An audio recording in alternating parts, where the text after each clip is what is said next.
And yes, this is a thing now. Right. 3, 2, 1, go.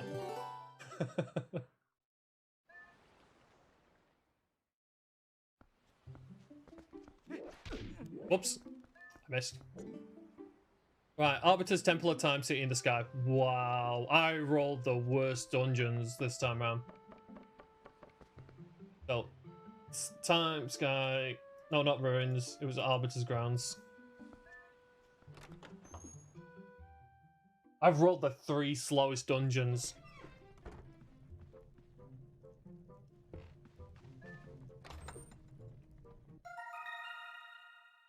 Cool, and we're starting with uselessness.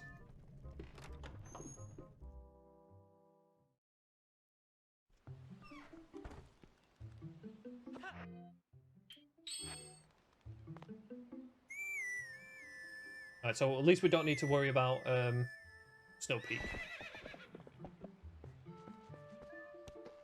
And we're not skipping Bo today. We're actually going to see what he's got for a change. Yeah, go forward.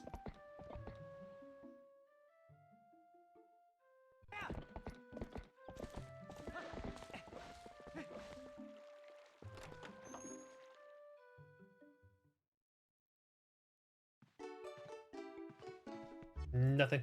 Damn it.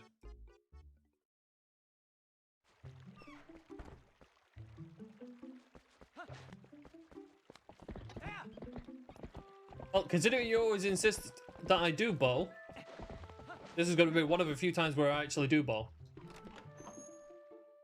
See if he actually possesses anything of interest.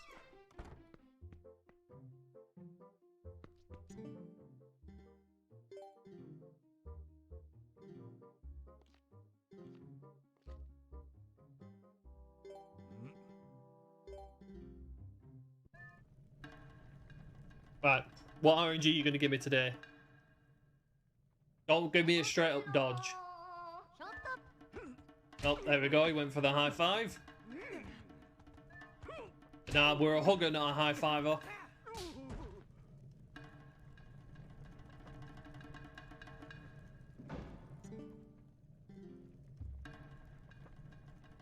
Right, slap.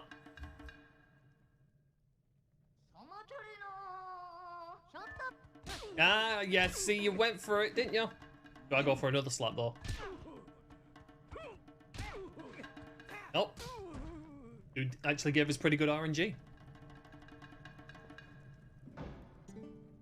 Am I seriously going to be getting out of here in 3 minutes? Nah. That's not how ball works. Obviously junk, then. Yep, it's definitely junk, but it's useful junk.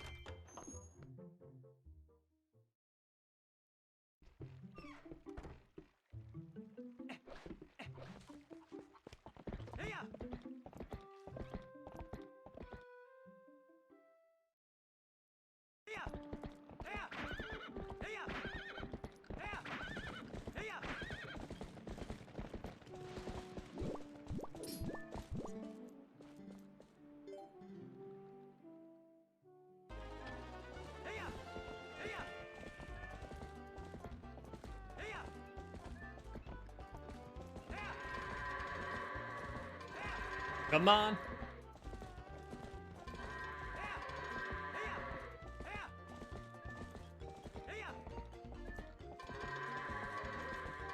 Why did you not move? Get your ass moving. Now look, someone's missed the door. Come on, you. Alright, sub 30 at least.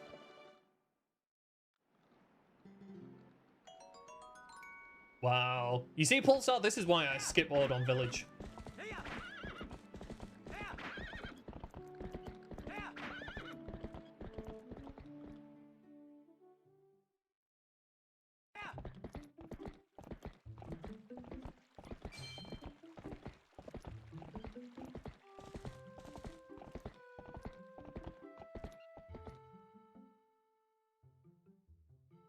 I feel let down.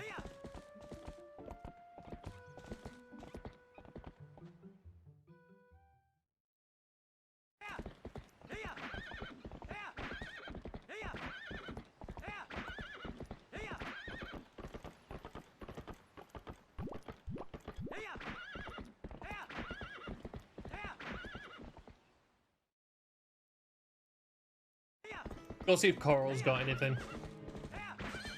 Guys, it's not looking good.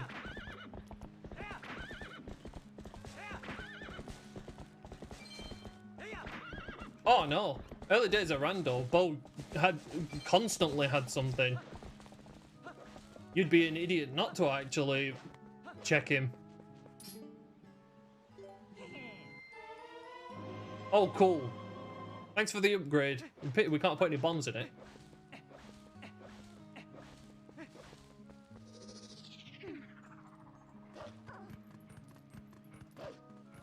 That's actually somewhat worth 100 rupees, to be fair. I hope I don't get another friggin' lantern like I did yesterday. That lantern yesterday sucked. That was such a poor logic friggin' lantern.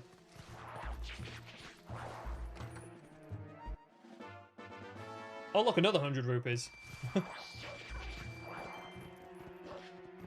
Oh, why is my tracker not showing? 1 minute, let me reset it. Is it showing now? No, it's still not showing. Let me reset it here. There we go. Stupid tracker.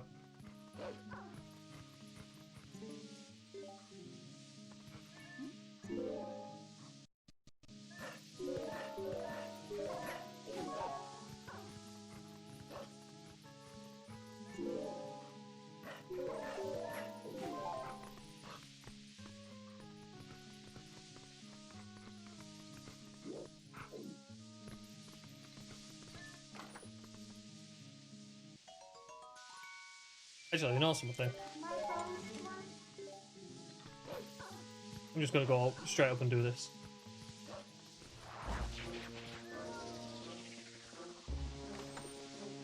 Stupid tracker. Yay! I went out of logic for a Hawkeye.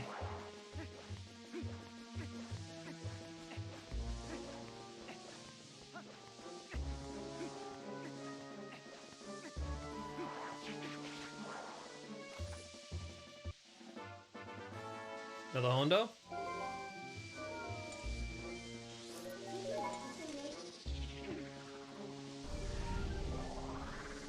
Man, early game is kind of crap.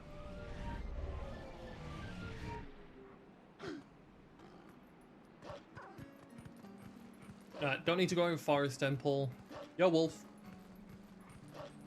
Oh, the devs are working on a way to make Golden Wolves quicker. Basically, they're going to get rid of the cutscene side of it. You literally howl at the statue, and then you can continue on. I don't know how they're going to treat the Golden Wolf side of it. You might still have to go into the room where you would normally do the training. I don't know if they're just going to spawn an item in there and there's no like battle or anything.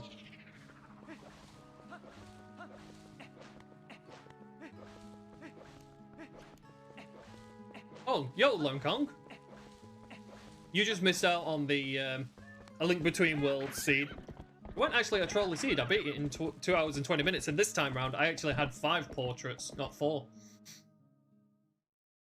I actually like the low portrait count because it means I'm not going into the Yuganin fight with like 15, 16 hearts. So it actually, you know, is a bit of a challenge.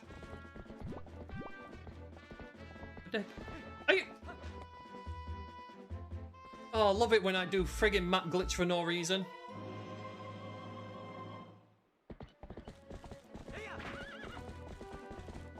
Friggin' did the map glitch of friggin' mist area for absolutely no reason.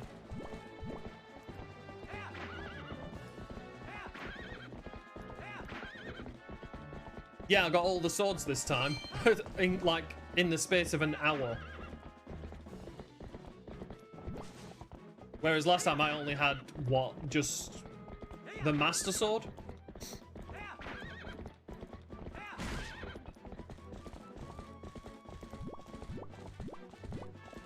That looks like a piece of heart over there. Ooh, a heart container.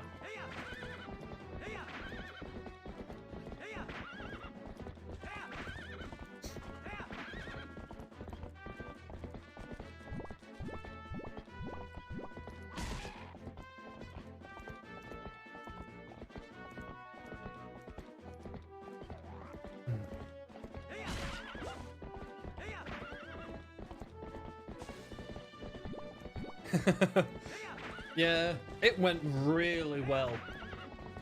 You know, it was one of a few battles where I don't rage out. You know, sometimes it's such a stupid thing for me to say that. It's just funny.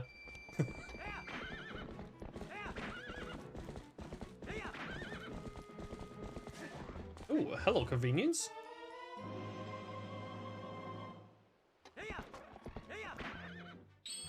Gimme. Claw shot and lantern. That is a weird set.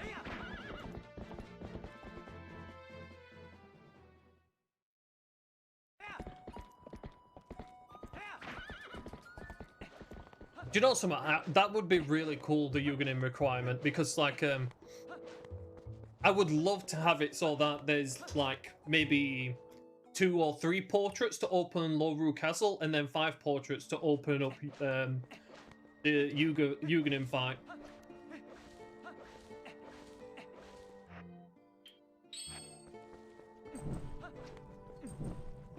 You know, I wish I'd just got into coding when I was wanting to do it, but everyone was putting such a down on it that I never did. I would actually like to make a start. I did try when it came to Minish Cap, and I was actually enjoying it.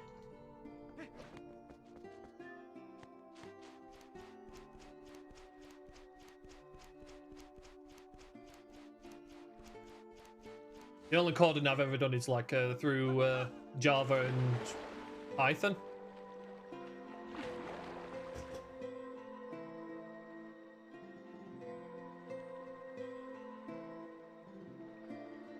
Come on then, what are you going to give me? A terrible looking Zora tunic I'm going to be getting?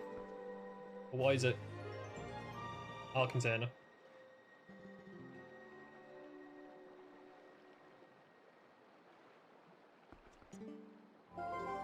You think? I didn't think it would actually help that much. I mean, I still screw up a hell of a lot when it comes to coding things in.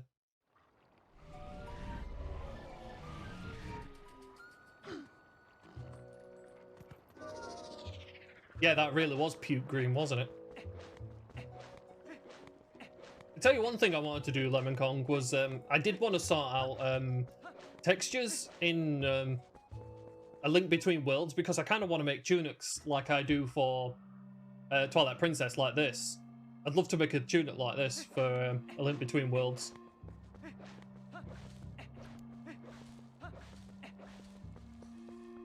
Why am I going for that? No.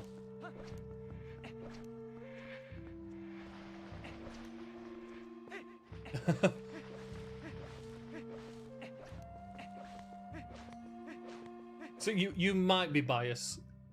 I mean, you still get confused about like working on A Link Between Worlds Rando. Did you ever figure out like what it works on? Because I think you said it worked on some like in between like ARM 6 and 7 or 7 and 8 or something like that, and you ended up just using a different version.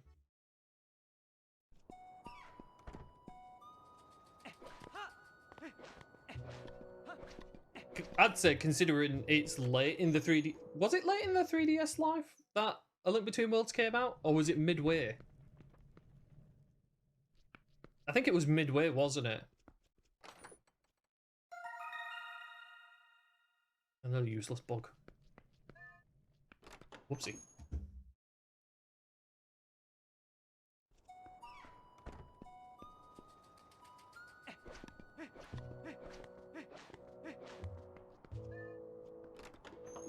I have to admit, once I get my laptop, because my last laptop broke, once I get my new laptop, I might actually have another look into things.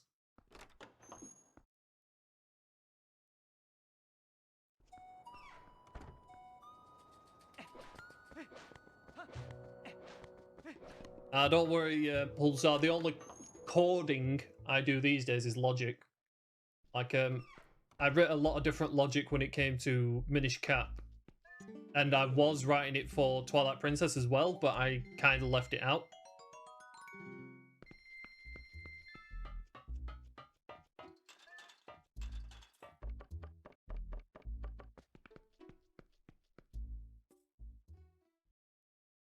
That's fair enough. Although I have to admit, when you had that idea of Triforce Heroes, you know, combining that with A Link Between Worlds, it actually did sound like it would be really awesome if that could happen. But it's also a case of like, that would take up so much time. And I would imagine you would have to research quite a lot based on both the games, even though they're relatively similar.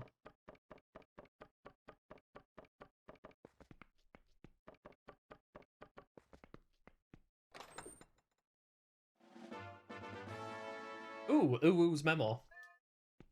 So we have our desert access. Please don't make me double dip at Arbiter's Grounds. You've done that to me before. Alright, what's the bet that I get this?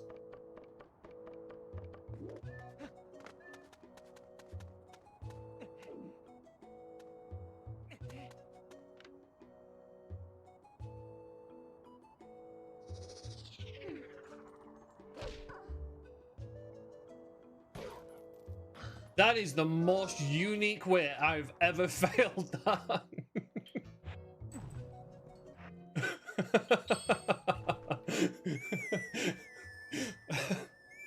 I love hitting invisible walls that just make me fly backwards. God damn it.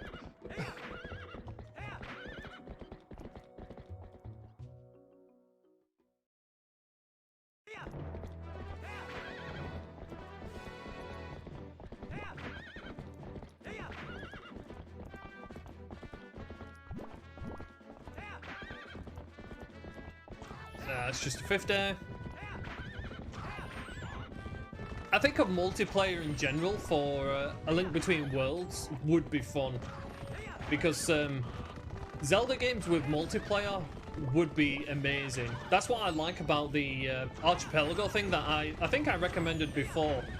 You know, to have a nosy at. Because I think you have to like rebuild an online generator.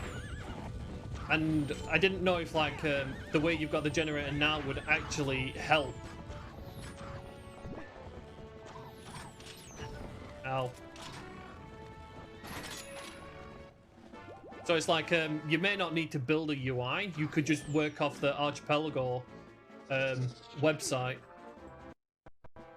But it also would entail, you know, making a program that can link to friggin' Citra. That was a really good baby jump, that. Oops. Alright. There we go. Anyway, it would you'd have to create a program that can link to Citra and A Link Between Worlds and Archipelago. You'd have to make some sort of client and that. And then you'd have to program the Archipelago items into the game. Which sounds like more pain than anything else.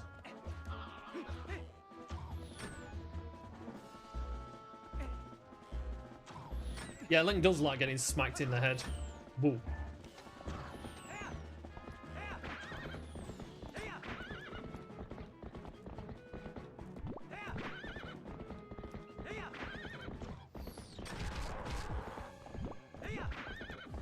Well, actually, you know something, Lemon Kong? You ought to join their Discord just in case there are people in there that can help you with things like that.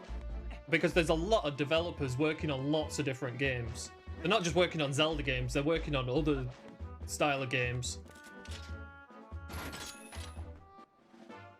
I mean, like, there could be a game that you really like playing that you could turn into a bit of a randomizer or an Archipelago game. Because I like playing Risk of Rain 2. I love playing Risk of Rain 2. I don't know if you've ever played it, but it's roguelike. And you can make that join up with the randomizers, and it's literally just an item dump. So you literally play that all the way to the end. And you chuck out items to other games, which for me personally, I find fun. Because it's more like a timed release. Yeah.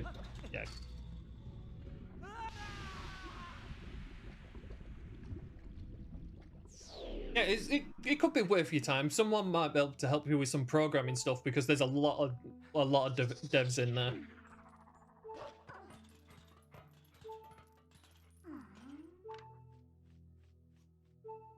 Wait.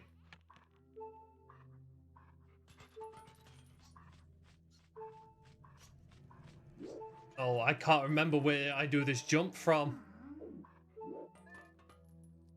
Right, I'm gonna have to cheese it. I'm gonna have to use save states because I can't remember where I cheese this from.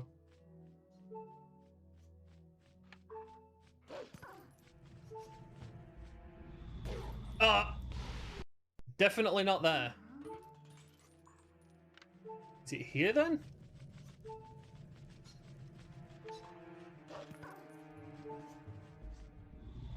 No, because I'm still jumping too far.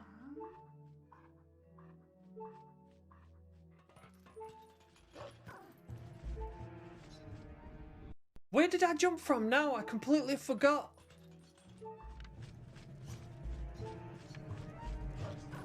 Ah, you stupid bat friggin' moved me.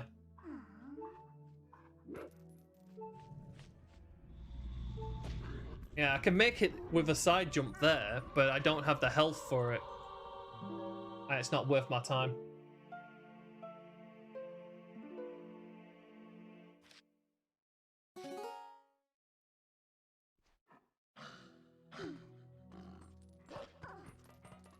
Actually, would it be worth my time?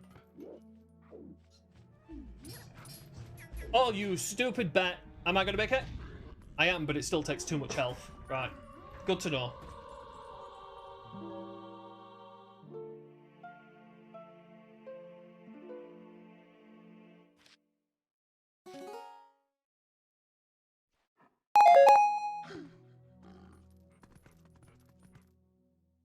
So over on the right side next to the railing. No, I think I need to look that up again. Let me just go to Laneru. Let's go to Zora's Domain like we normally do.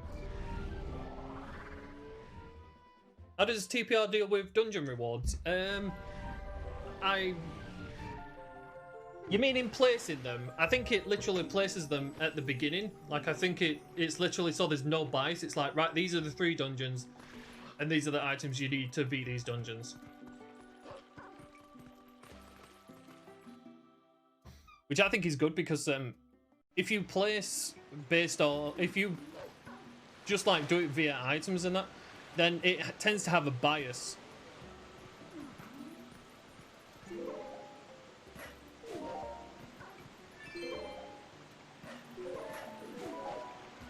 If that's what you meant, anyway.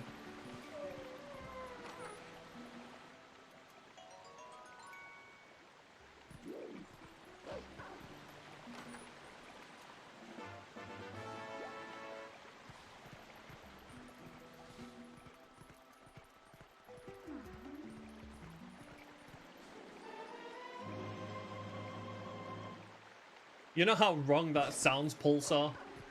I hope you realize how wrong that sounds.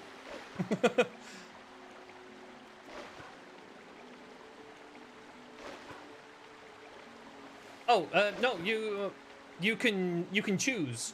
You can choose. You can say, say like you want Palace of Twilight to be in the mix. You can say, right, Palace of Twilight requires 3 mirror shards, and Hyrule Castle requires 3 shadow pieces, and there's a shadow piece in Palace of Twilight. So then you have to get 3 mirror shards to get in there, and then the shadow pieces to get in Hyrule Castle. I think at the minute they're planning on putting a 4th mirror shard in, because technically there are 4.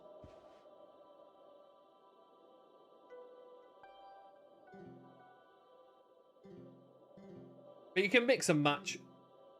I tend to go for 3 shadow pieces for Palace of Twilight and 3 shadow pieces for Hyrule Castle, because then that way you don't have to deal with Palace of Twilight, because at the moment Palace of Twilight is locked behind another dungeon, and that sucks.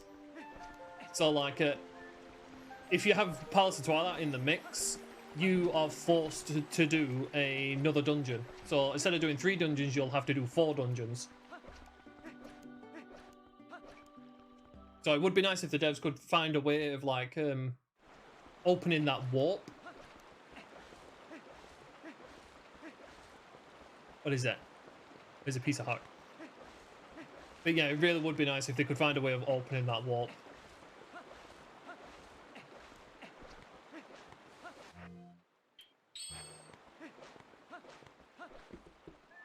Also, I'm going to do this and then I'm going to go to Hype Cave because, yeah, Hype Cave is currently open to me fully.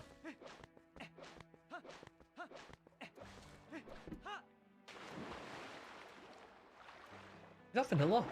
Bloody hell.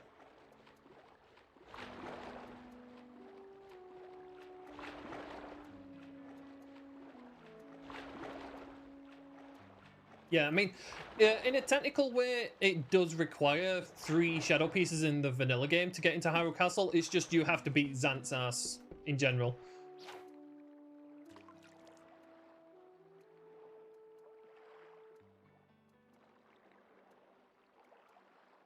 Come on. It's a 50-50 shot to get this bottle. Oh, I think I got it. Oh, I did. At the moment, the worst dungeons in Twilight Princess is Temple of Time because it's completely vanilla. I think I said this to you in the Discord. Oh, there's the ball. It's completely vanilla. You go all the way to the top and go all the way to the bottom. You have no choice. You have to do that. And then there's Palace of Twilight, where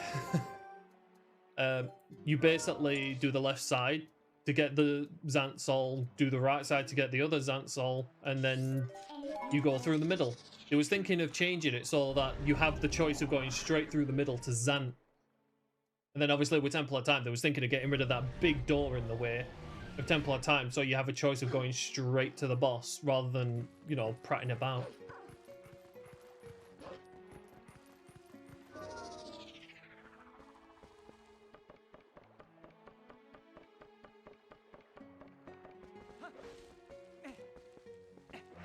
Right.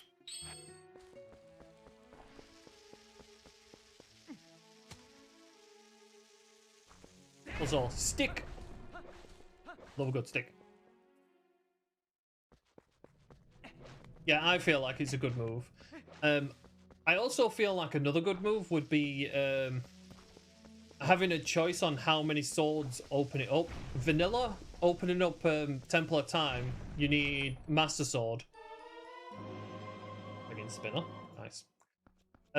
I have it open at the minute, so I don't need Master Sword or anything. But it would be nice if there was a choice there, so you could say like, oh, you need 1 sword, 2 sword, 3 swords, or 4 swords to get in there.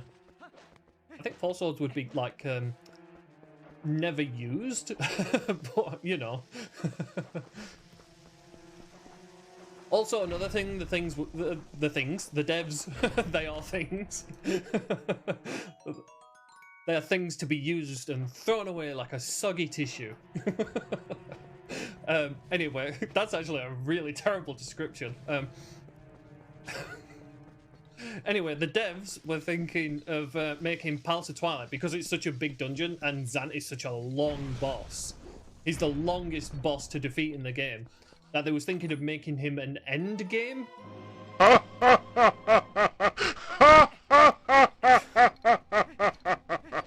But yeah, they were thinking of making Xant end game like Hyrule Castle, so like there would be a choice of end game sort of thing. It could be either Hyrule Castle or Palace of Twilight, which I kind of like, but there needs to be something on getting to Palace of Twilight still.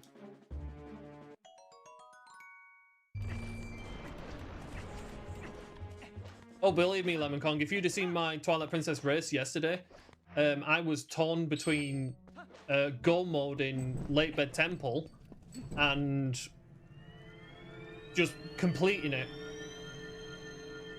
Because Lake Bed Temple is one of them dungeons where you can go mode it in like 5 minutes. You literally go into the dungeon, go to the middle room, you can go straight to the boss.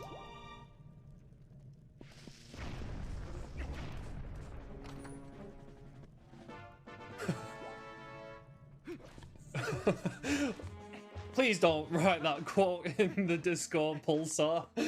I'd rather not upset people.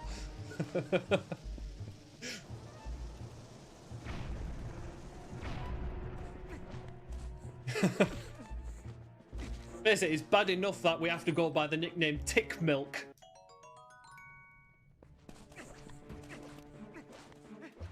Which seems to be a thing now.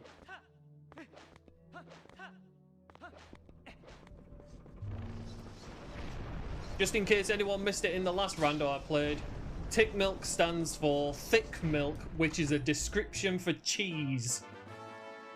Thank you, Falk, for that.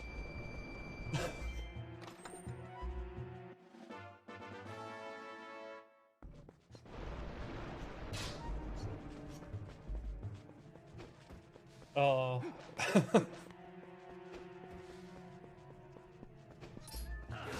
I think I've officially lost my mind thanks to the Link Between Worlds seed.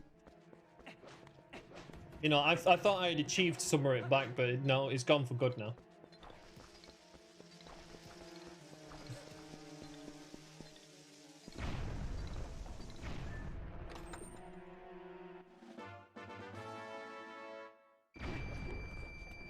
It's because there's cheese in this game. There's actual cheese in this game. It acts as a key for one of the dungeons. But now I've got a feeling Falk's just going to say he picked up thick milk.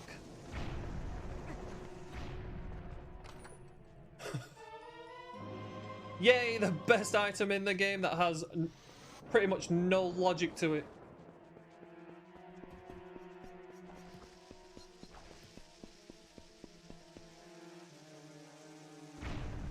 Actually, I think that currently has some logic to it. No, it doesn't.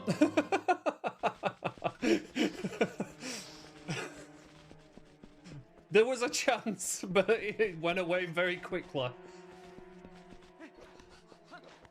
Okay, Hat Cave was very hyped.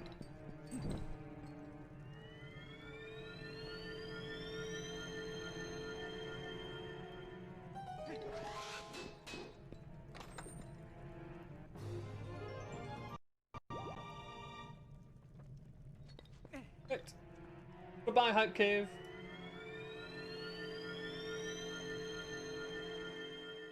Oh no.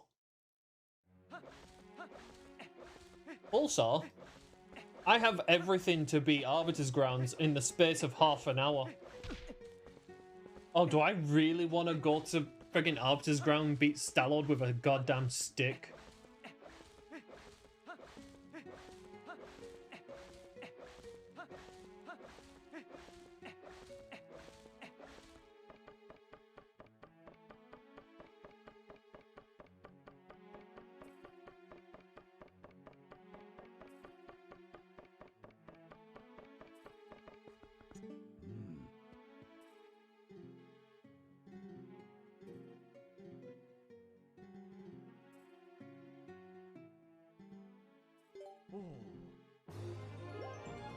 Dude, this seed just wants to give me health.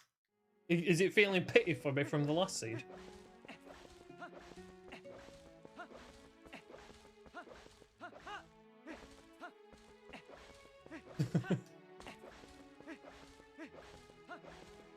It's not the first time I've beaten with a stick, no. But, oh no, wait, I picked up a bottle.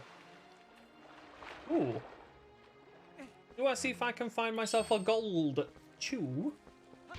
Find myself a gold chew jelly and I can still, like, beat him in, like, 2 cycles?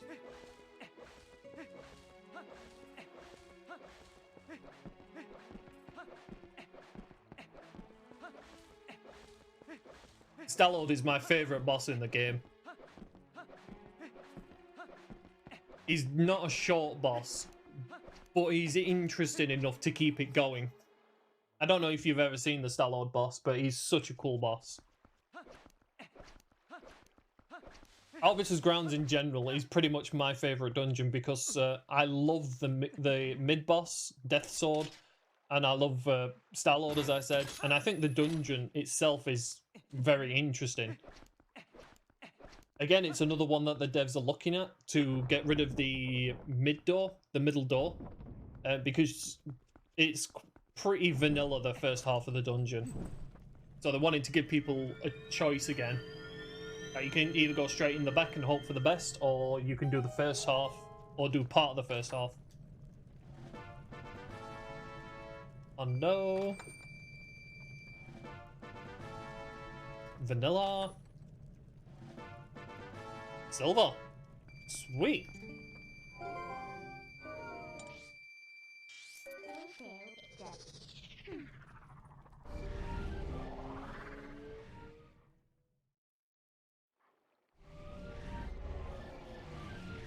It really does.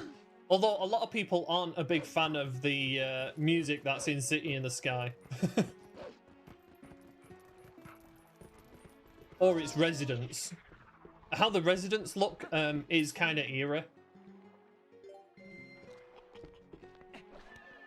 Also, it's kind of suspicious that that's technically the Skyward Sword people. I don't care who you are, but when a race of humans evolve into a race of chickens, you can't help but be suspicious of your ancestors.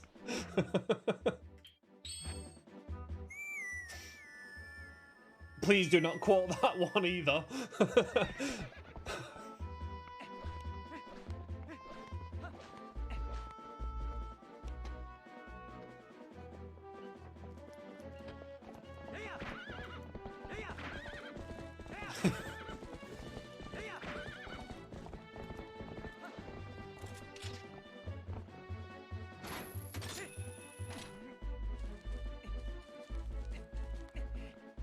Oh, I'm not forgetting the Wind Tribe and Minish Cap. But you see, they were still humans. And I love the Minish Cap Rando. I might actually stream it. It's been a while since I've actually streamed that. I just keep playing it offline.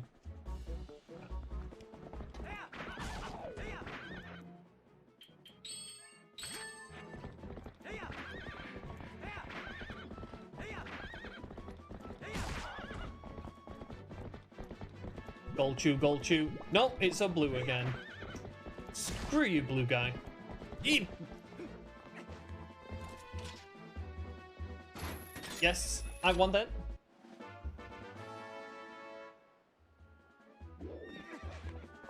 That scroll that I just picked up actually has logic to it in glitched logic. It surprisingly opens up quite a few things for you.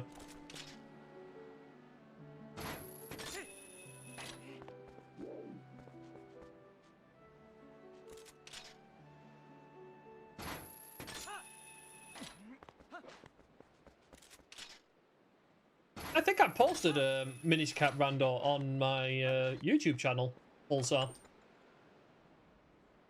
Like, quite recently as well.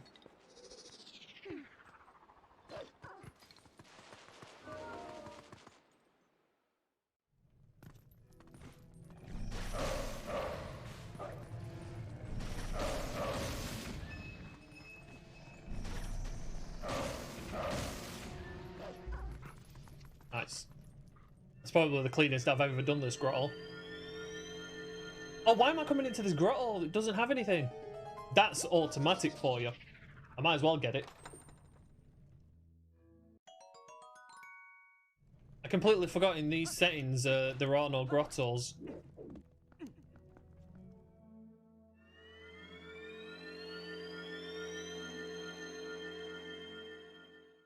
Yeah, I posted the time spinner rando, but I think the video before it, the one I posted yesterday, was a Minish Cap one. It was the open world setting where I failed miserably.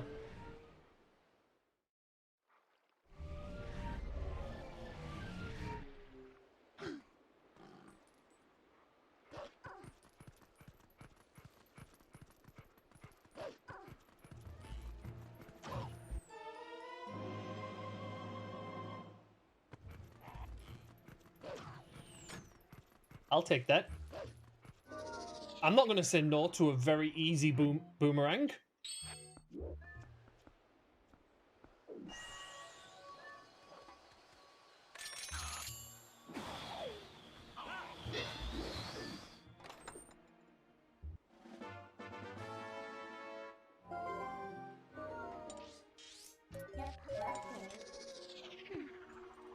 I'm really not going to say no to a very easy boomerang.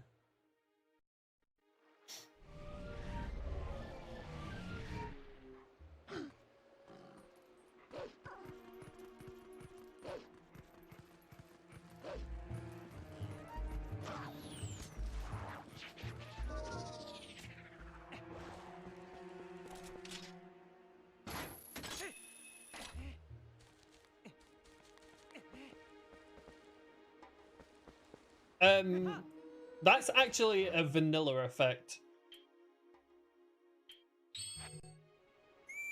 Because the bugs that they've replaced used to have that shining thing. I think they took it away at one point, but people playing Key Sanity kind of get a little confused because they don't see anything in like that grass. So I think they're like adding it back, especially in adding it to keys.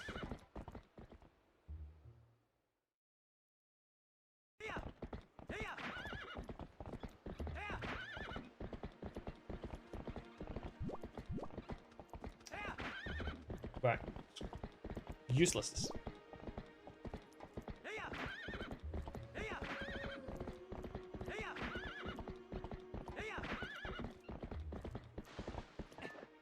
You see, there were some people who didn't like it because, like, a lot of people would confuse them for being actual bugs. But it was like, no, it's actually a good thing. Oh, also, a suggestion I made was the original vanilla game prologue items coming back. Mainly because, well, in races, we skip prologue. So there's no fishing rod check, there's no cradle check, there's no ord on sword or ord on shield.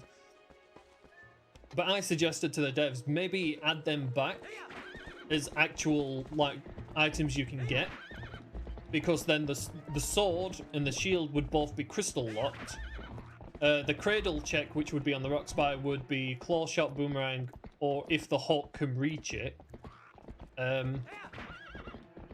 And then the fishing rod check, I said we should have that as you can. Well, it's an item that unlocks when you get the cradle, so it's a bit of a fetch quest.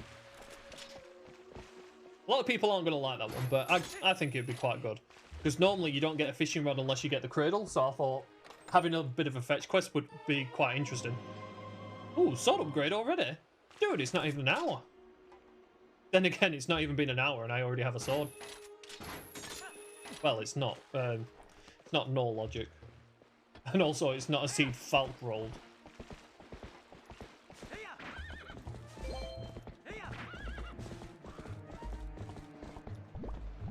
Piece of heart.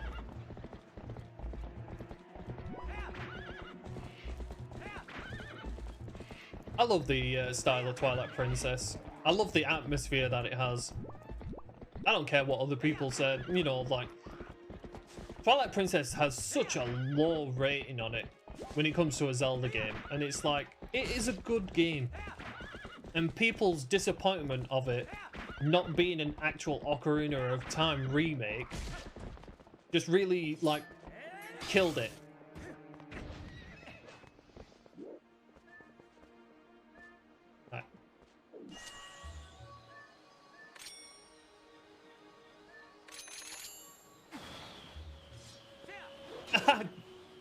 Why did I press it that soon? It's not a difficult trick and I friggin' fail it. Oh, please don't go on from yesterday. Yesterday I was getting none of the tricks. I was getting no friggin' long jumps or anything. Do you know something? That would be absolutely hilarious, Lemon Kong. I would so do that.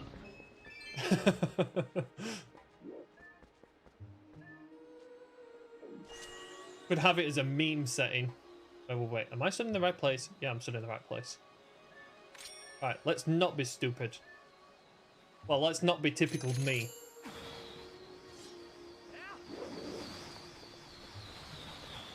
Alright, what's in this? Vanilla.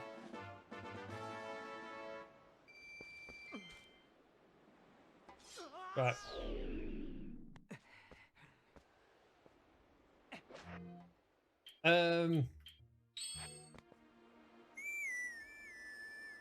I do have an upgraded stick, and I do have boomerang, which also makes going to the dungeon much nicer. But do I want to go just yet?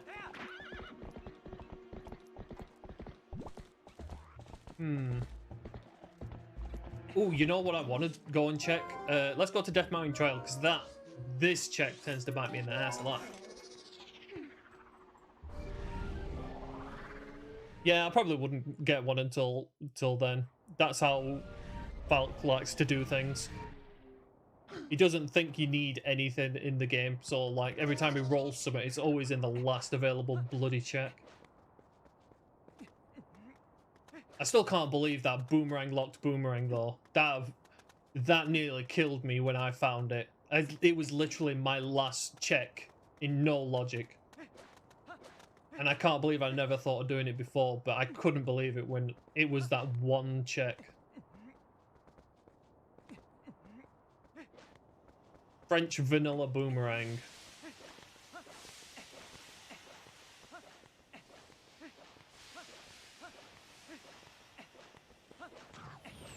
Ow, right on the friggin' toes every time.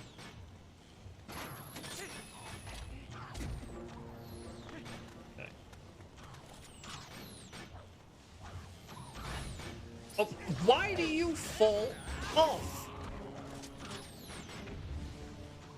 I only got up here to scare the other dude. Alright, there we go.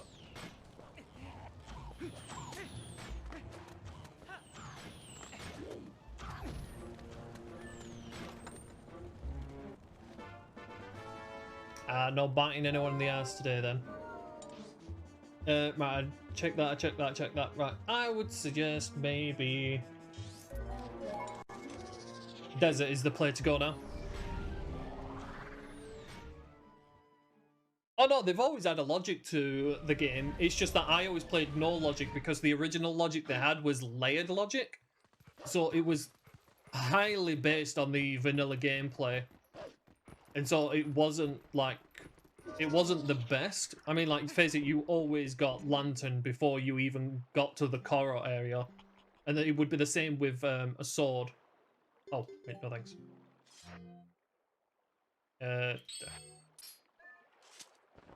Check Isle of Riches. No! You mean check them 5 checks all in the same area? No. Why would I do that? Why would I do something so logical?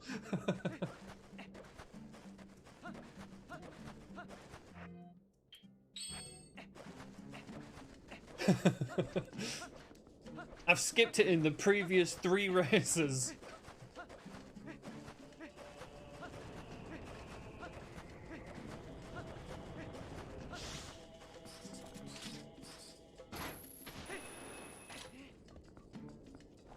Whoop. You know something? Oh my god, why is it so difficult to get a chest? Oh, that's nice. I very rarely get a shield in this game. Well, I very rarely get this shield in the game. Ow.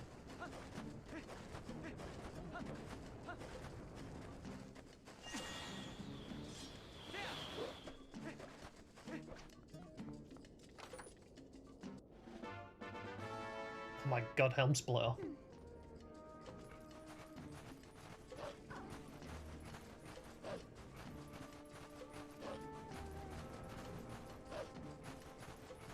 Yeah, getting like the majority of your progression items early. It doesn't make it incredibly fun. That's why I like a little bit of troll. And because of how long the game is, I do like dungeons opening up relatively quick. Woo!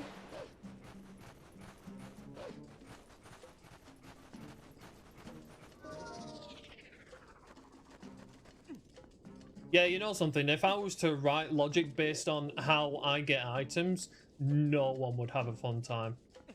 Because, like, I remember one of them, someone in the Minish Cap Discord asking me, like, what's the best way to route someone? And I'm like, dude, I'm not the best person to ask, believe me. Also, first try. Cool, it was nothing. That's actually a more difficult boomerang jump than you think. Because you've got to press the jump attack as the boomerang goes over the chest. Is that a skybook? That is a skybook. Woo! City in the Sky is now open to us. Can't do anything in City in the Sky yet, though. I mean, I can. But do I want to?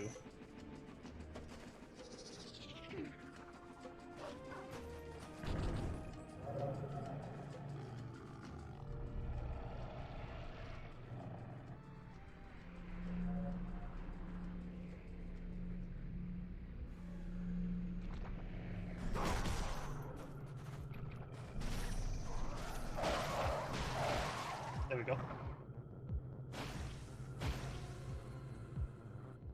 Oh yeah, there have been times when I'm doing it over and over and over again. But you have to admit, at least I'm persistent.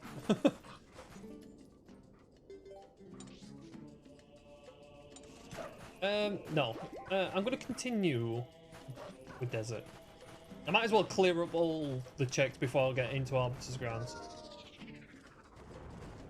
I don't want to end up double dipping Arbiter's Grounds, so I don't want to go straight in there. If I can get good stuff beforehand.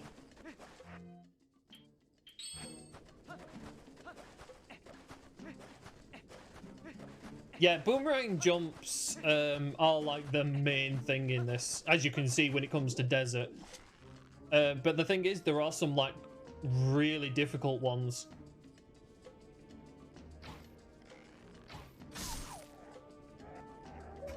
Like, I would say that a difficult one would be City in the Sky.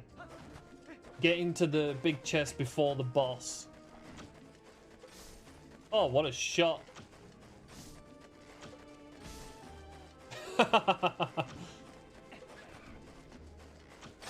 Smack.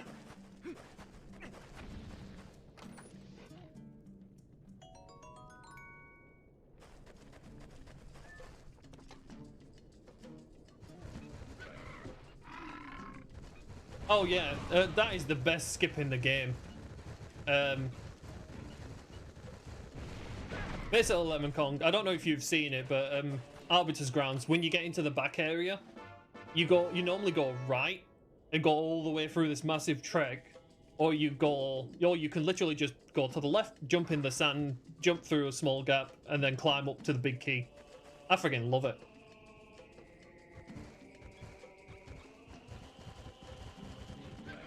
The propeller things in City in the Sky, yeah, doing that skip kind of is annoying. I used to be actually pretty good at it, considering I used to play a lot of no logic. I got used to a lot of skips like that, but ever since I started playing logic again... Would you kindly stop, you stupid boar? Friggin' cook you. You can become the new pork chop. Oh wait, no, why am I going to that? Grottos are not in on this. God damn it. Habits, habits.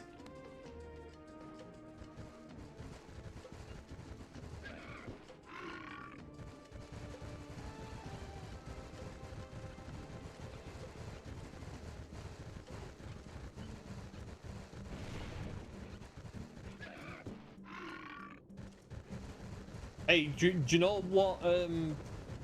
what trick got me the most rage? The one trick that got me the most rage was corpse throw. I don't want to ever have that in logic. I will never participate in any race that has corpse throw. No. Yeah, discounted in partner.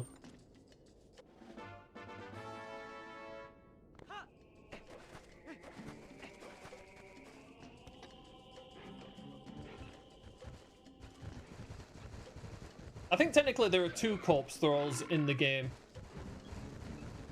One of them is insane, and the other one is time-consuming and insane.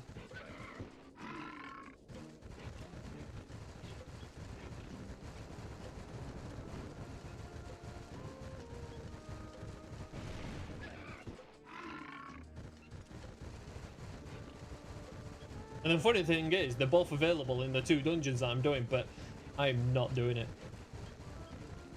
I'm not even going to attempt it. It's too ridiculous of a trick. It's kind of like the Stallord skip. It is so frame perfect. It's a number of frame perfect tricks in a row.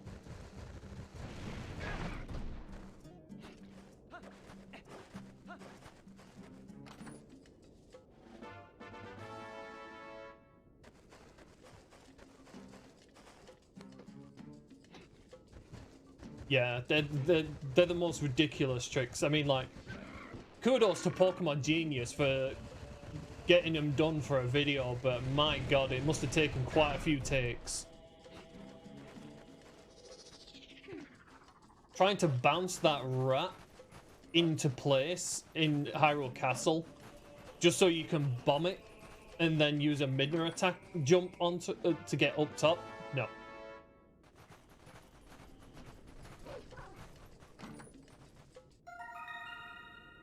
Like I said, Lemon Kong, it's basically like if you bomb an enemy whilst you've got your Midna B homing attack on it, when it flies over, you can jump to try and get it.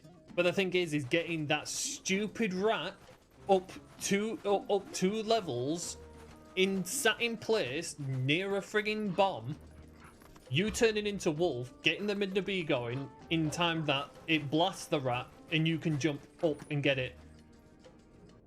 But even then, if you have the angle wrong, you're done for. You ain't getting it.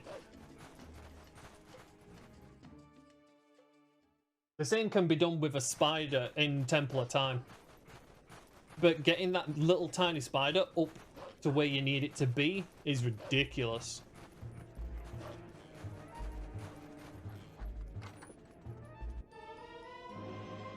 Oh, cool, another bomb bag.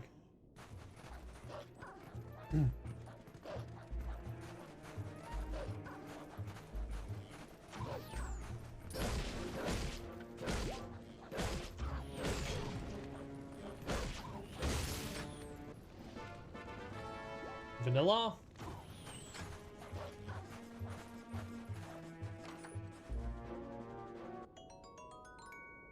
Alright, last check. Last check. And then that's desert completely cleared off. It's lantern check.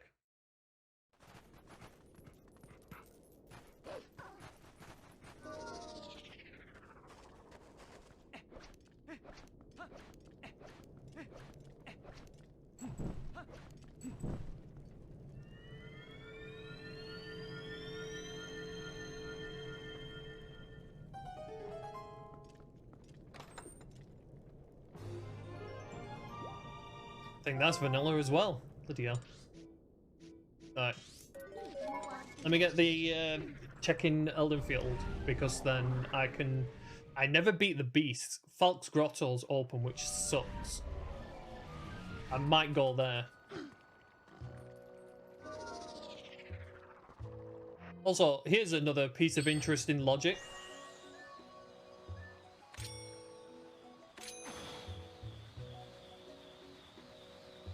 Oh, I didn't get it? Oh, come on, game. Is that because I aimed so low on that one? Oh. I'm doing very poorly with this. There we go. Who needs bombs? Well, actually, I need to bomb this open, so that was kind of pointless.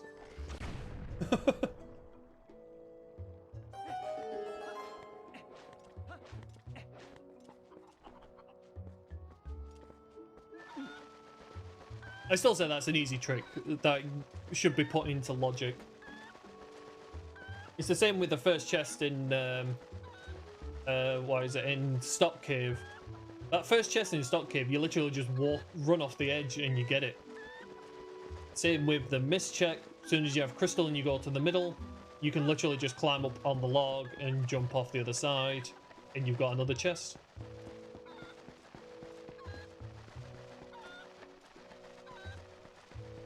I think checks where you literally spend no effort to get them but they're technically out of logic. I would just put them in logic.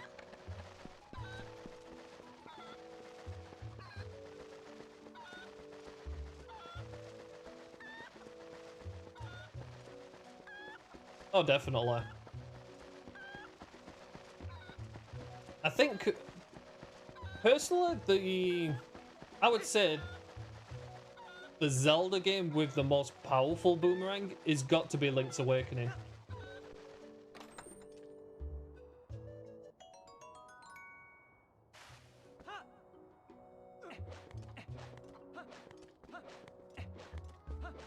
I think that's it for here.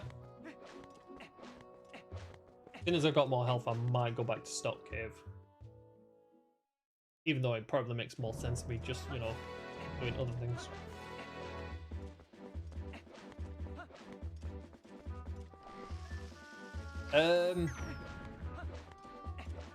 You know something? The Hyrule Castle spin escape, I would say, should only be in logic if you've got jump strike. Just normal jump attack? No. No, no, no. Jump strike? Yes, because that's a hell of a lot easier.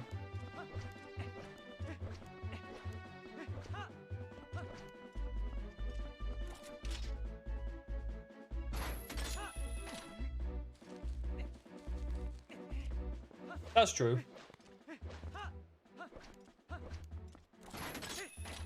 At least it was a usable end game item. Minish Cap has the Mirror Shield, which you can only get after you've beaten the game, so it's like, oh, cool. Just an aesthetic choice. Okay, that sucks. That's a terrible place for that. Next game.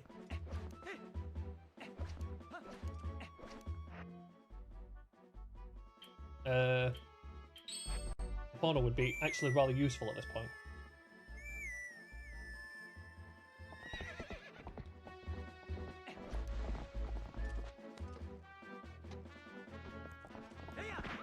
Oh.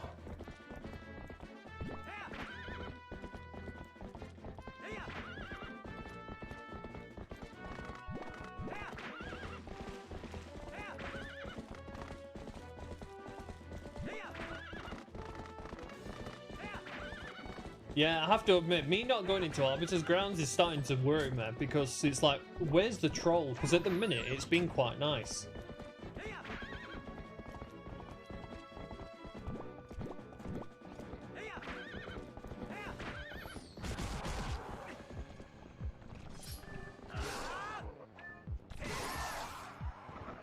The only thing I currently have to worry about is dual claw shot. Unless dual claw shot is literally right here where I am, which would be quite funny.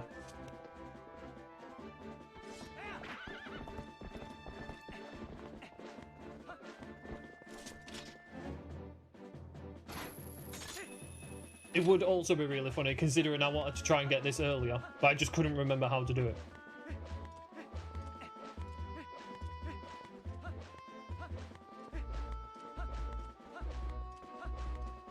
The thing is, it doesn't even have any logic to it. Or if it does have logic to it, I think it's basically just killing an enemy. But, you know, considering there are like 5 swords in the game, 6 if you include the broken sword I suggested putting back in. You know, you usually have a sword by the time that, you know, that logic comes into works.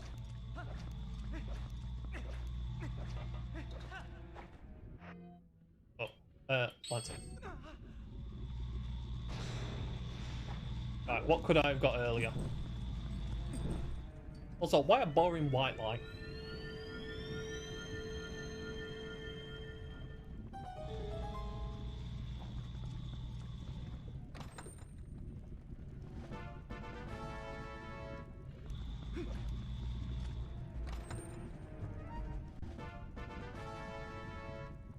Minimoose.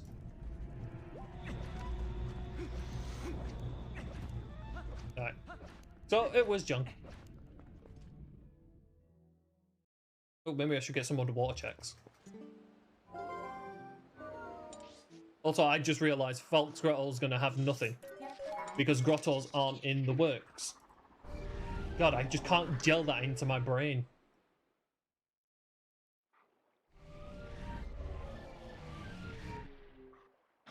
I have to admit, adding that 5th sword would be quite funny. You know, just at the... there's just like a point in the game where Link's just holding a parcel running around everywhere. Oh, also, another idea they had for Minish Cap, Lemon Kong, you'd probably find it quite interesting, but Minish Cap is all about shrinking, isn't it? But they're going to make the hat, the talking hat, an item. But the thing is, the game breaks and crashes when you don't have him, so they're trying to find a way of like just like making it so that he's not working, and you can't shrink or anything until you gain an item that represents him. So like I think someone called it progressive shrinking, and it's like, I think I've heard of that condition before.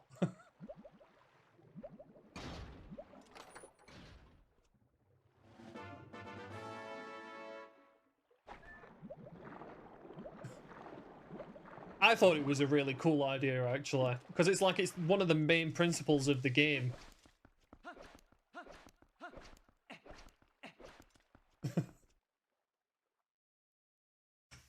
I know, progressive shrinking. I thought that's quite ingenious.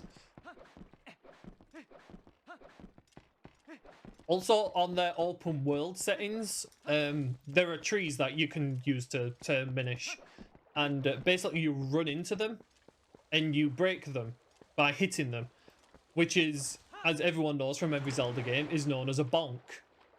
You know, you run into something, you face plant it, it's known as a bonk. So when you're reading down the list and one of the options is trees bonked, you can't help but... Oh, bloody hell, there's dual claw shot. Have I just unlocked another dungeon?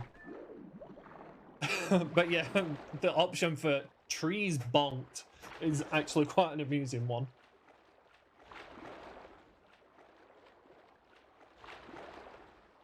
Yeah, also, a suggestion I made was Minish Cap has the Jabberknot, and Jabberknot at the minute only allows you access to Deepwood Shrine, but also Flippers do that.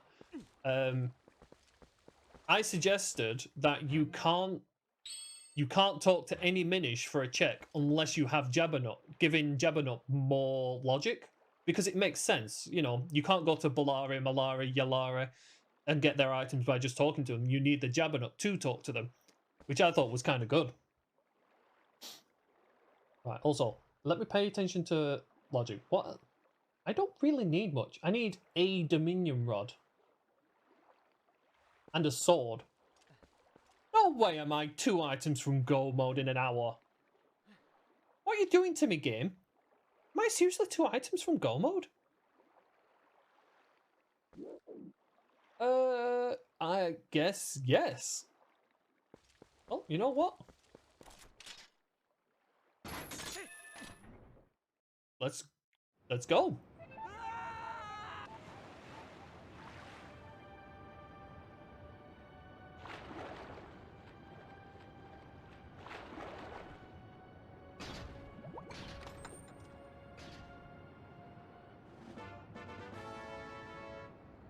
Yeah, I have to admit, not everyone likes my ideas, because most of my ideas aren't always about saving time in a rando, it's always about adding time to a rando.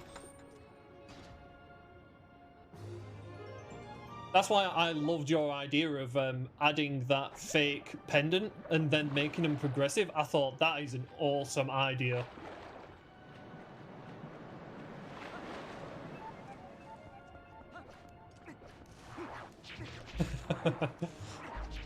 That would be quite funny, that, actually. We definitely need trap items in A Link Between Worlds. Definitely need trap items. Even if it's just a simple bomb explosion. You know, you rig a chest that when you open it, it just goes bang in your face. Even something as simple as that.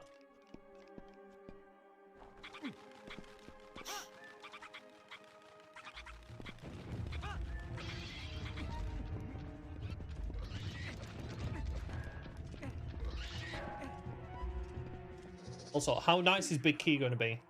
Is he going to allow me to do this? Alright. Yep, fan is turned off. Watch, I'll probably still have to go vanilla way.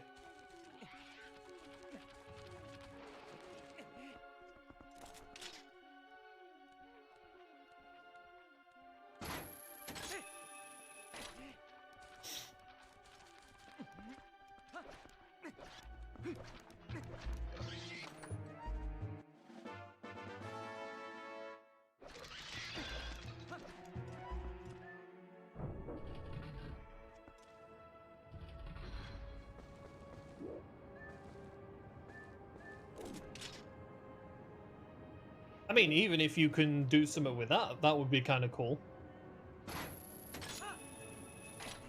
I mean, I quite like the fact that you can have big and small chests. I thought that was kind of a cool idea.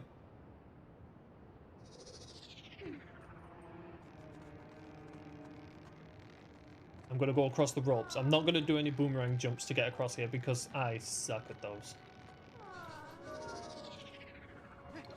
Oh no, wait.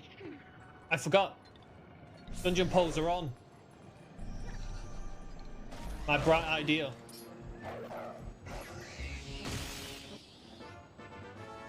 Oh, my first dungeon pole gives me vanilla. Screw you, game. Oh my god, we got a nice big key as well. Oh. Temptation throws itself at me again.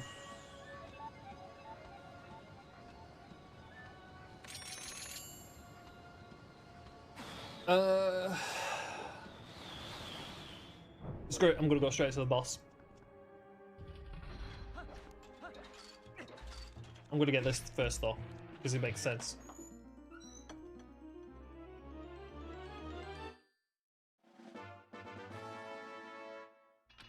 That is quite a crappy place for that to be.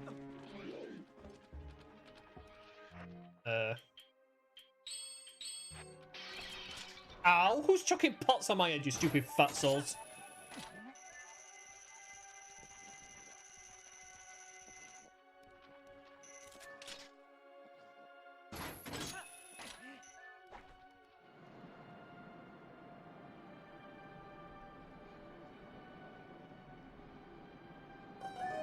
Well, from what I've heard, when it comes to Twilight Princess, it's amazingly unique when it comes to chests. When they tried randomizing the top chest in the treasure island that Pulsar always tells me to do, and you've got that chest at the top that spins around. It's a very unique chest. When they first started randomizing it, it just got rid of the chest and just plonked an item there.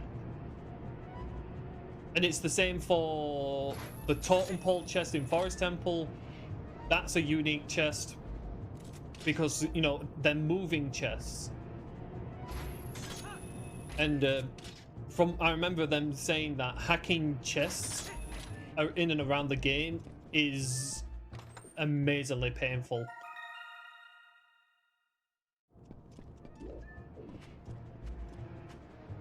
And because they go through the memory card, putting images to chests is also out of the question because it takes up way too much data on the memory card and can wear out your memory card.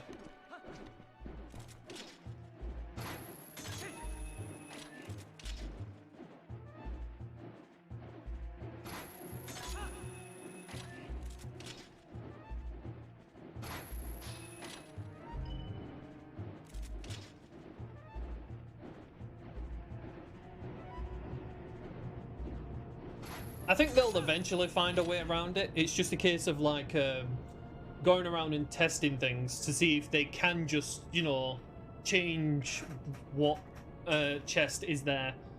They might be able to do it with chests that spawn in, because, you know, it might be a case of saying like, oh, it's this chest that spawns in, but then you'd be like, no, we want this chest to spawn in if it's this item.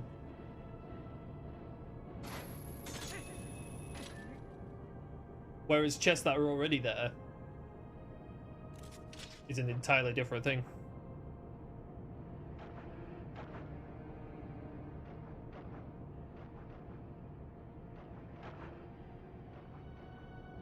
Oh, they did do that for a while. The problem is,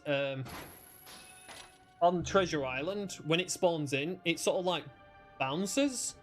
So it had a tendency, the item had a tendency to fall off the top spot and just be with the chest on the lower one. That was the issue with that. Also, the totem pole one, if you have it as a freestanding one and you hit the totem pole, it doesn't fall off. So you've got a case of like, how the hell do you jump on top of that totem pole?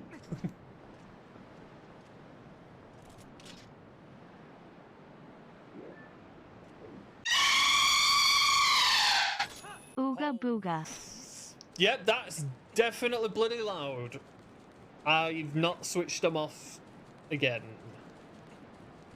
Sorry about that, Lemon Kong. I know you enjoy your hearing as much as I do, but Emily is a person who exists and likes to remind me that I forget to switch certain things off. Yes, that was insanely louder than normal. That was damn right painful.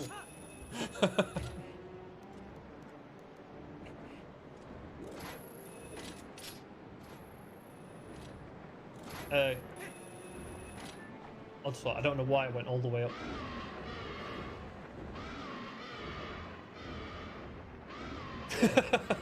I'm glad I didn't have my audio for that. Yeah, you'll have seen the notification.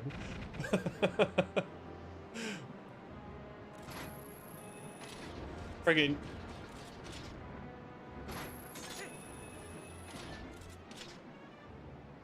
My God, that actually did make me jump.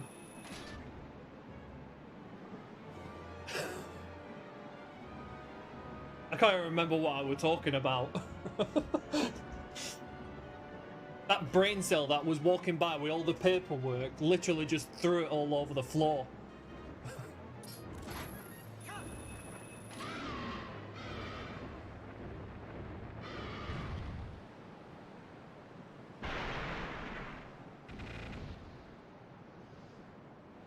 And yes, I am being optimistic that there was actually paperwork involved. Normally it's just it's random ideas that pop into my head as I'm talking.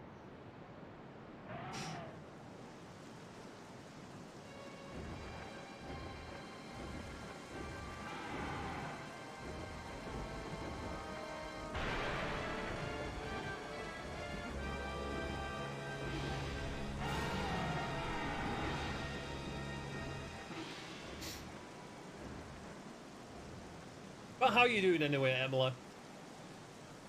How was your hearing today?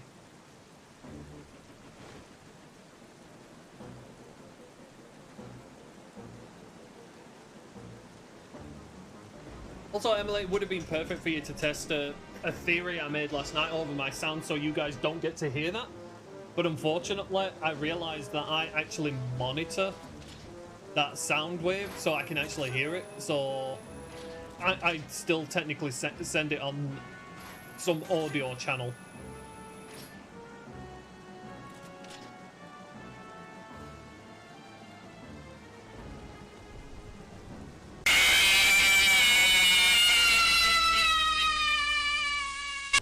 Yep, that one's definitely even louder. That literally made my friggin' bones rumble.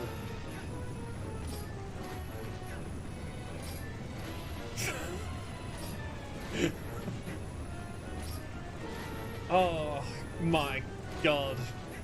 Can you stop doing tests now, Emily? I get it, I left them on.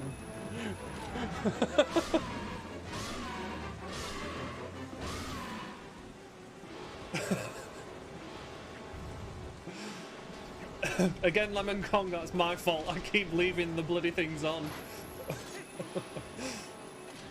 It's like I literally start streaming, just hope for the best. I don't actually organise anything.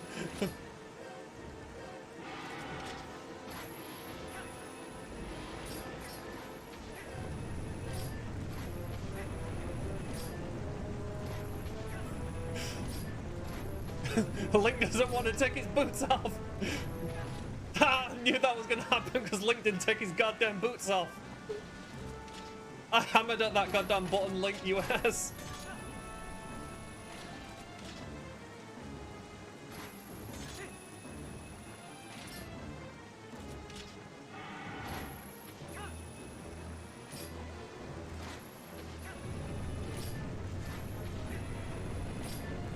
Oh, it's bad enough I've got to do this with Odon's sword because I've got to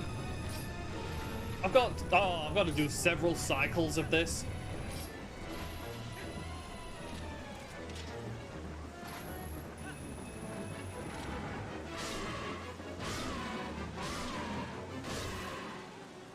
Also, Lemon Kong, one of the discouraging things for people in Twilight Princess is that there's only a few dungeons that require swords.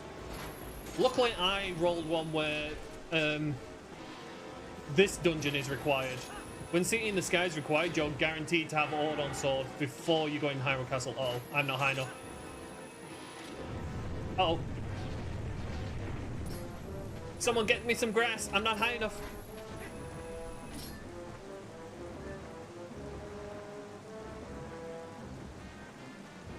Oh yeah, that's a thing. I'm surprised I've not come across a Dominion Rod yet. Considering everything else. Oh, don't tell me Dominion Rod is going to be the troll.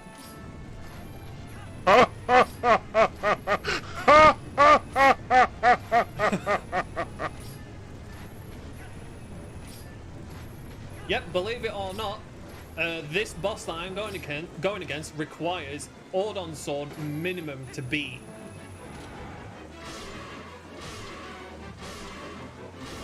You can't even use Great Fairy's Tear. Great Fairy's Tear that normally ups your attack, because of basically what you have to go through to get to the point of hitting him, it's usually run out by then. I think you can do it, but it's very, very tight window.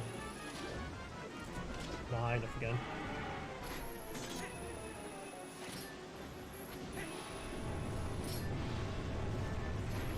Nope. Oh my god, how did I get through that? Hey, why are you not continuing the cycle? Yes, tasty food. Yes. It's known as chicken links. They're like sausages, you just gotta cook them. Now hurry up and keep blowing that bloody fire so I can kill you.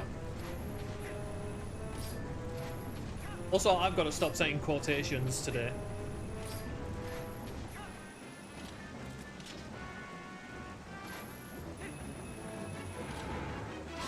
When it comes to dungeons, Morpheal requires stick, Star-Lord requires stick, and Argorok requires Odon's sword. So, if you roll Pyrus, he requires sword and arrow, so there's a good chance you'll get a sword before him. You can kill friggin' Diababa with so many items that it could be anything. And Blazetta requires only ball and chain. And Armagoma only requires the bow.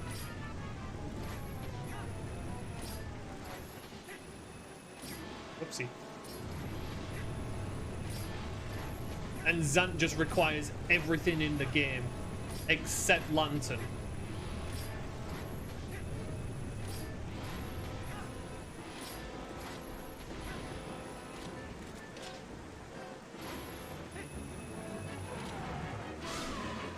Oh no, you can kill Diababa with Wolf now. They made that safe.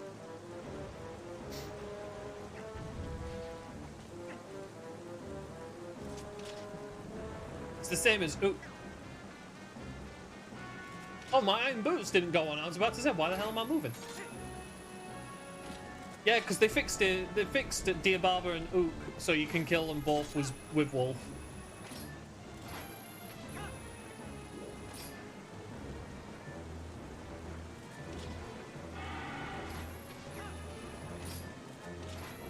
Basically, I don't know if it is English logic, but it'd be kind of mean if it is. But I think you can beat Gora Mines without any bows, which is definitely mean logic. And it also requires jump strike with Master Sword and some very precise jumping.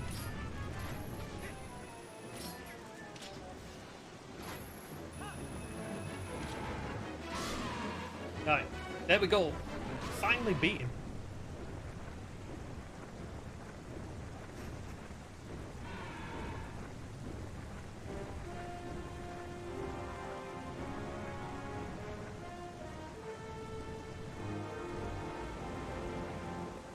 I know, that's what I like about randos. Just the fact that you can beat dungeons differently for each of them.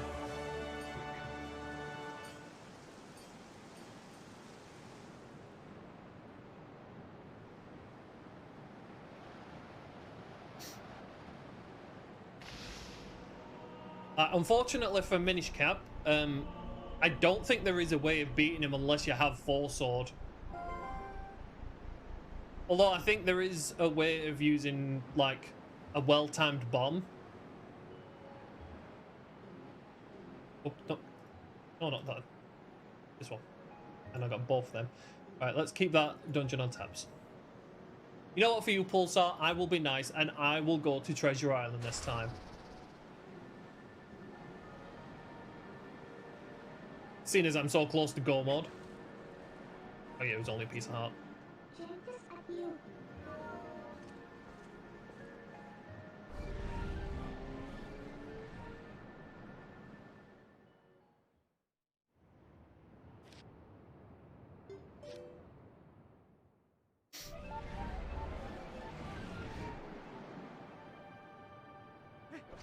I have to admit, one thing I do like from, like, laser, what you can do with laser and what you can do with Link Between Worlds is starting with instruments, said portraits.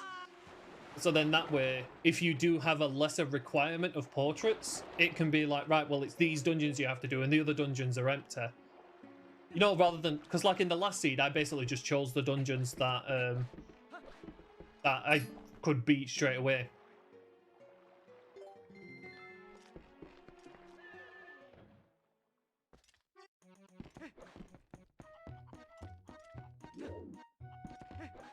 Well, the thing is, you can hit Vati with different things. It's a case of, like, how they've programmed it.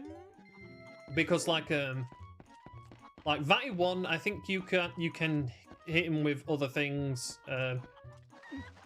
Vati 2, you have to hit 4 eyes to make him vulnerable. And it's basically the same in Vati 3. You have to you have to do some tennis to hit 4 eyeballs.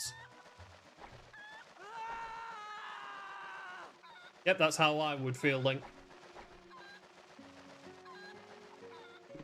Oh my god, I made it. Ooh, an easier bow. Still doesn't mean that there's anything useful here. So I got a bow out of Hype Cave, and Hype Cave was really good.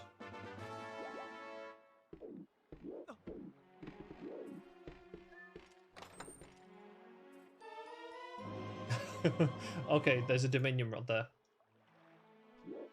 But if we come across another Dominion rod,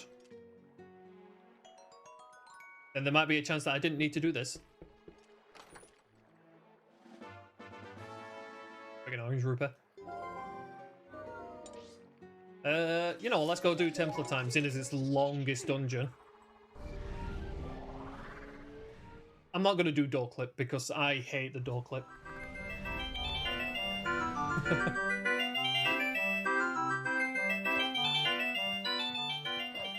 You'll have to take back your music if there's a Dominion rod right here. Yeah. No, it's a piece of heart. Never mind.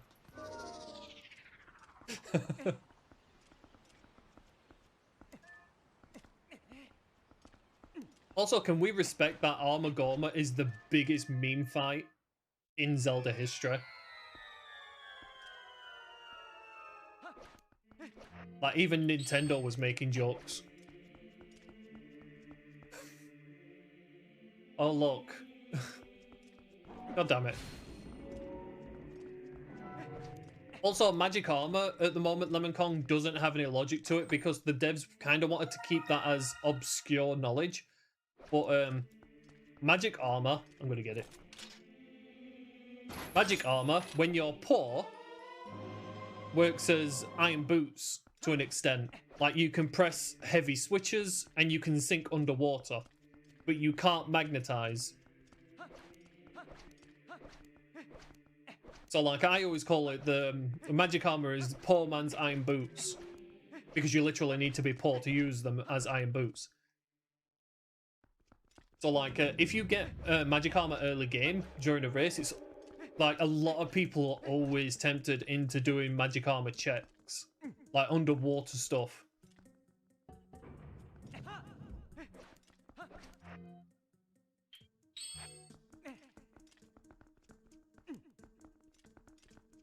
I thought it was a good description of it. Hello. Everyone say hello to the most broken thing in the rando.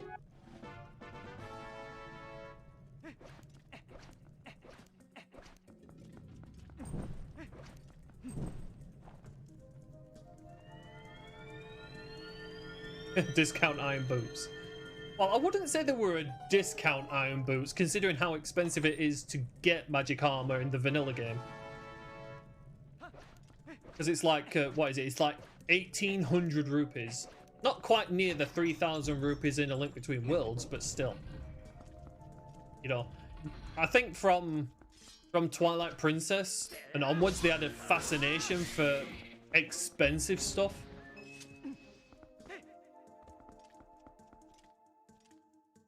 I think they've been looking into being able to toggle the effect, because a lot of people who get to know the game kind of want it to be in the game.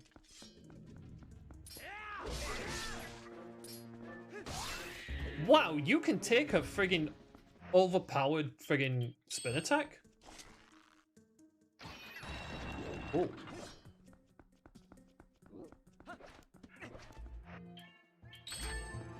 Also, Lemon Kong, something else that I found quite funny in the game. The Corblins in this are programmed, literally are programmed to die in one hit from a bomb arrow. Because one of the devs gave a Bokoblin like 1,000,000 health, and it still died in one hit to a bomb arrow. It was like, why did Nintendo randomly program this one enemy to die in one hit with a bomb arrow? Oh cool, a silver rupee that Link's just gonna throw on the floor. Oh, freaking too far.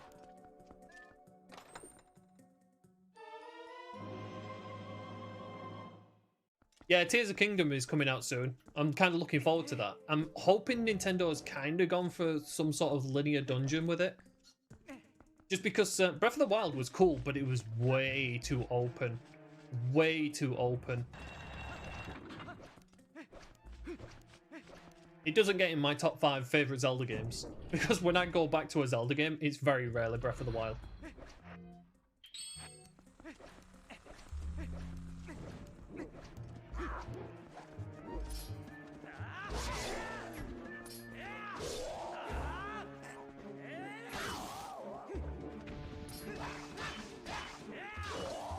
Oh, really?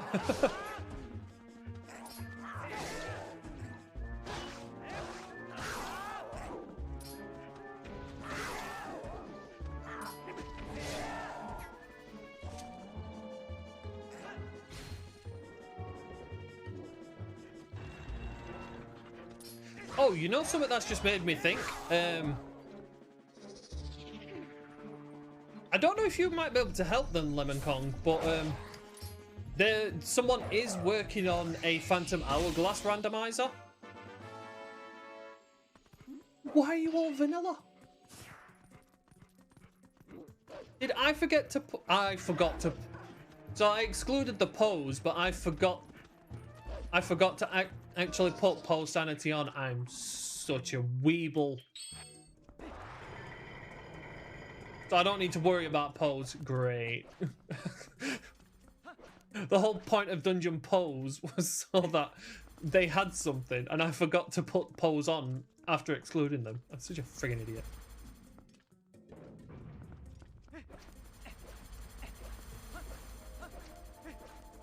Twilight Princess, Majora's Mask. Majora's Mask is a really cool game. Ocarina of Time, Breath of the Wild, and Wind Waker. It's kind of difficult for me, but Twilight Princess is definitely #1 for me.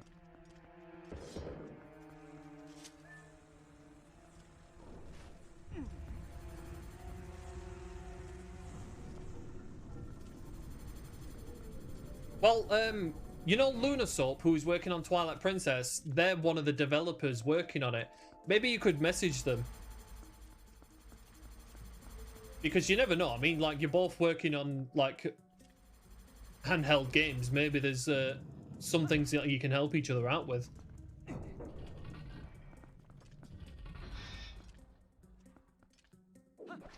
Also, it's probably the last Zelda rando that I'm interested in.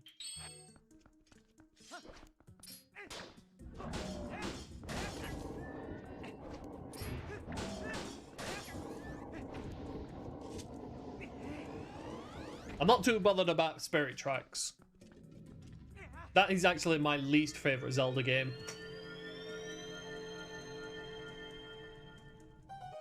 Skyward Sword just about beats it.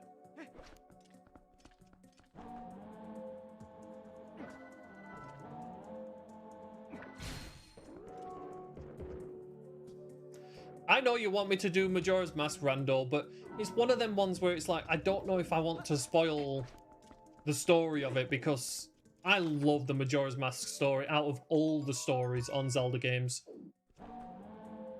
You know, but the gameplay bugs me.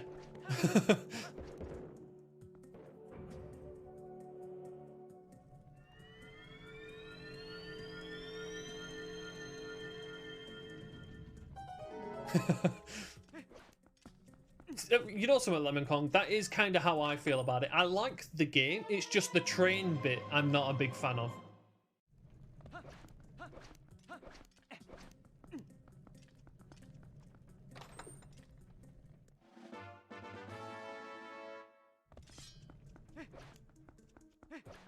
But like I said, Lemon Kong, shoot a message to Lunasoap. Will you be a randomizer developer?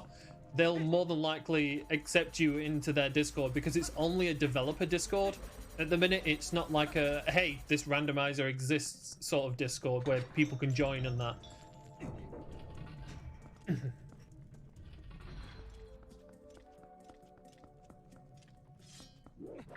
Yeah, I have to admit, Spirit Tracks did have some good music. I mean, Nintendo put a lot of effort into the music in Spirit Tracks.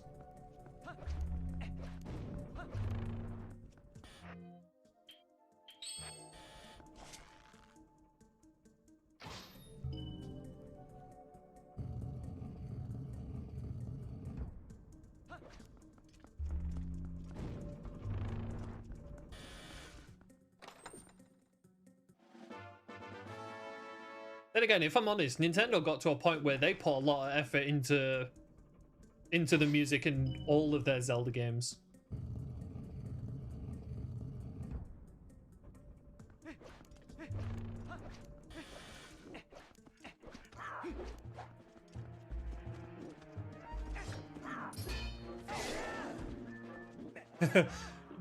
You know what music is a banger? The friggin' final boss music in Twilight Princess. It's such a banger, you get a friggin' headache from it. It's got such a thump to it.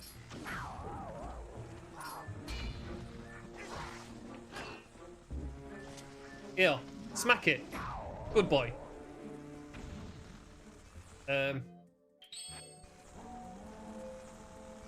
Also, you know what? You know what's really dumb? I'm actually going to see if I can show it off. Alright.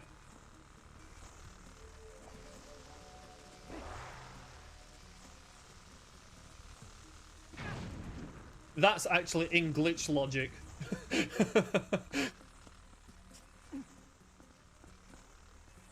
It's such a stupid little trick. Right. Let me get this back.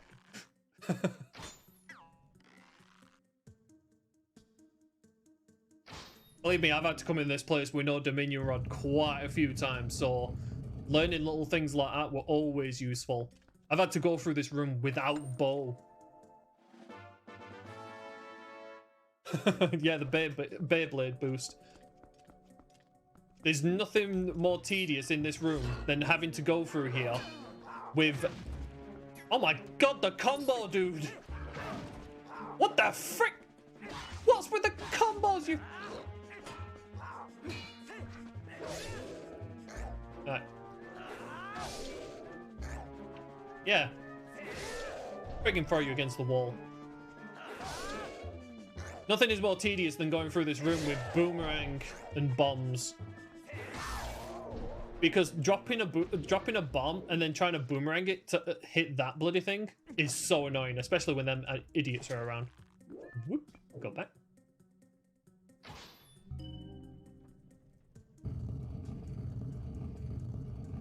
I know, the spinner has... Do you know what's funny about the spinner? It's more useful out of logic than it is in logic. Because when it comes to spinner and, what is it, Arbiter's Grounds, you only need it for Star-Lord. You don't need it for any other part of the dungeon.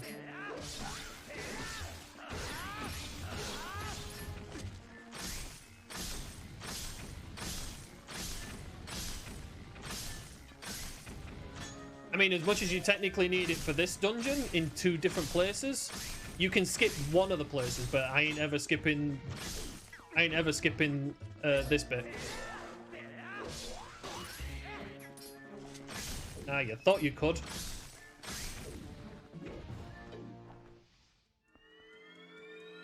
God, could you imagine if they had an Randomizer for this game? You walk into this room and there's like a high chance of there being about 10 Dark Knots. It would have to be logic to be like, let's not crash the game. Because I have to admit, I did actually try that once. I honestly did. I tried spawn. What is it? Changing all the spawns of the spiders to Dark Knots. The moment I walked into the room, it would just crash. It would just crash instantly. And it's like, there's like, what? There's 20 odd spiders on the floor. So it's like the game's trying to spawn 20 freaking Dark Knots. I just wanted to see the image of you walk into the room and there's just this little congregation of Dark Knots. Ooh, fast cannon. Oh wait, no, I haven't got fast cannon. I still need another freaking scroll.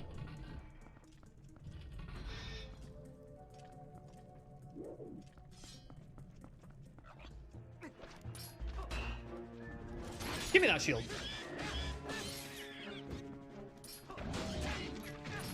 There's actually a mod for this game to change, what is it, grass into Dark Knots, to change pumpkins into Dark Knots. But they're so incredibly hacky, they just break the game most of the time. So you literally walk into Ordon Village and it's overrun by Dark Knots.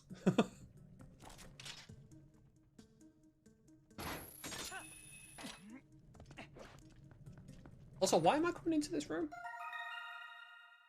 I've not... You know something? I shouldn't be coming into this room because I don't even know if there is a small key in here. I already have big key. Suppose it's best to double check these things, isn't it?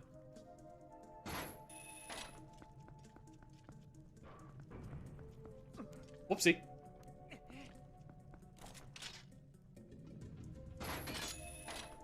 Oh, that's true. There could be a sword in here, but I highly doubt it. Don't think the rando's going to be that nice to me. Well, then again, how often is there a bloody sword in this place? Oh. Speaking of mortal draw, nice. We have fast cannon.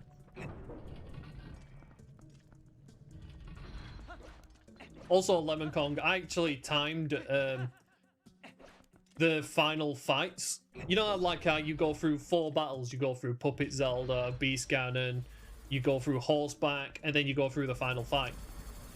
Someone was talking about skipping the Zelda fight, and I was like, how long does it actually take to do the fight? And other day, I pretty much got like a perfect run on it. And it literally took me 3 minutes to beat Beast Ganon, do horseback, and then finish the game. Ow. Also, I love that. One friggin' pixel off.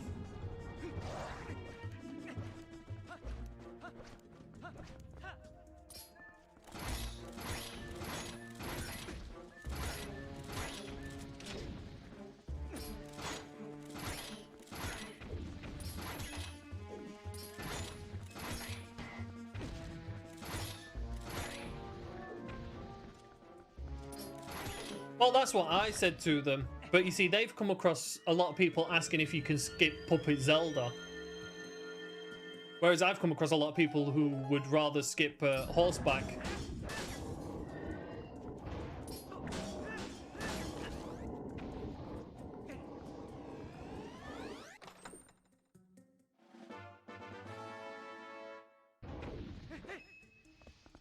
Yeah, I could understand that. It would be nice if you could just spawn right into the battle, but it's a case of like, it's all about like people losing focus during a race.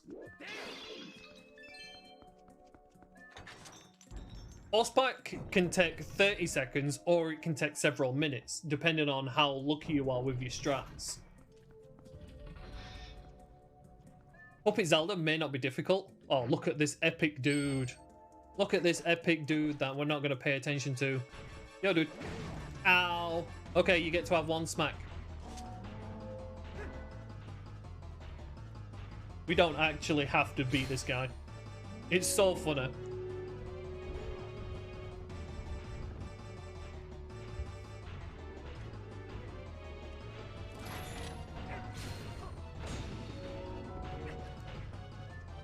Here's a boss you can skip with ease.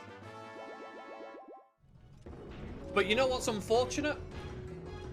Do you know what's unfortunate? I wish the devs would make this a thing. You can't hurt him. Do you know how awesome this would be to do this battle like this?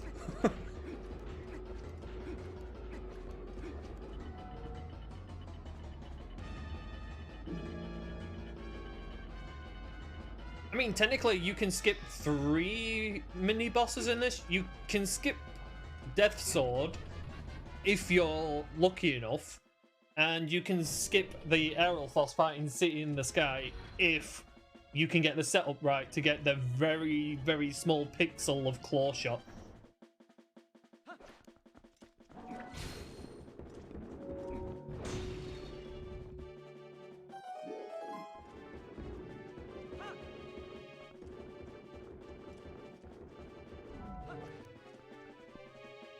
It would be funny if it could be a thing. Like, they literally just program the hammer when it hits down to be a bomb blast. You know, kind of like what ball and chain is. Because it's so funny that ball and chain is literally like, I am a bomb that you can throw. Like, Nintendo didn't even bother programming it properly. Can you imagine how confused I was when I found out that you could use the ball and chain to burn away webs?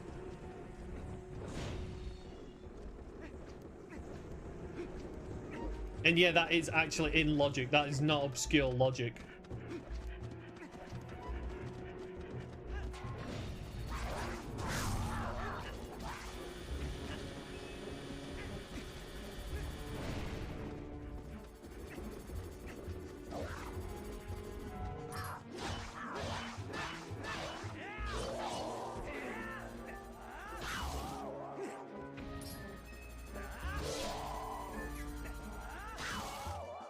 There we go.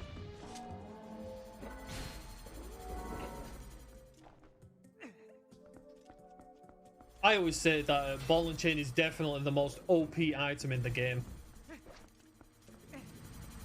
Because it's bombs, it's the lantern to a respect, because it can burn webs, which you wouldn't think it could. It can blast rocks, which bombs can.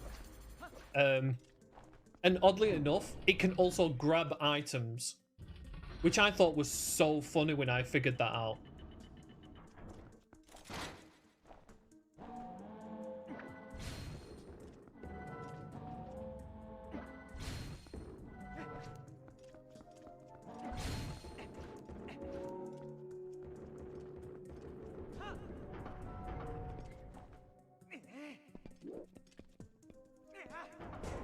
Oh, nice throw, Link. Nice throw.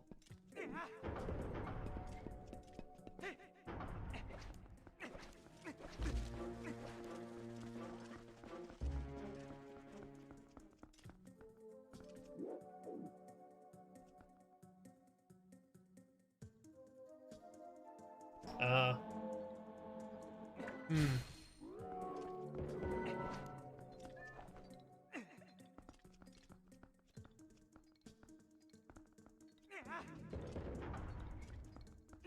Could you, well, as much as you can't do the armored big bomb, because that was a suggestion I was going to make before. You know the nice big bomb?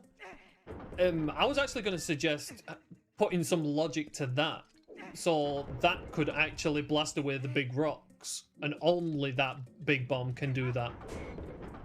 Oh. And then you just get rid of the ability to get the flower bomb. Because I thought that would be quite interesting, you know.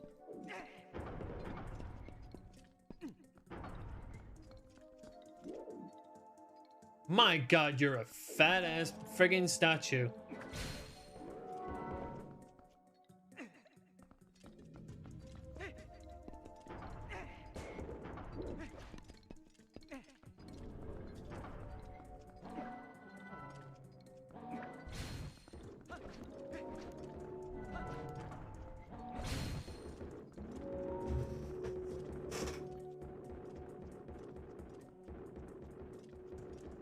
Yeah, I can imagine. But that, I always thought that would be really interesting, because I remember when I first played the game, and I found it really annoying trying to take that big bomb all the way to the rocks. And then I remember getting the upgrade for the nice bombs, and I was like, "Ooh, does this bomb explode them?" And then I found out, no, it doesn't. I was like, "Well, that's disappointing now, isn't it?"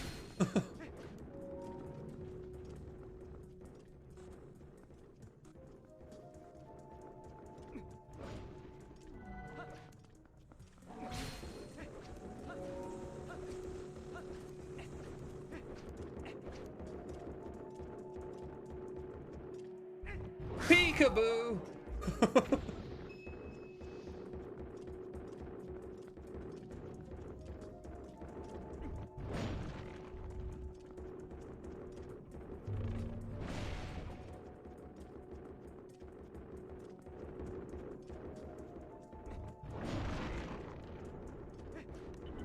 You go in there, you.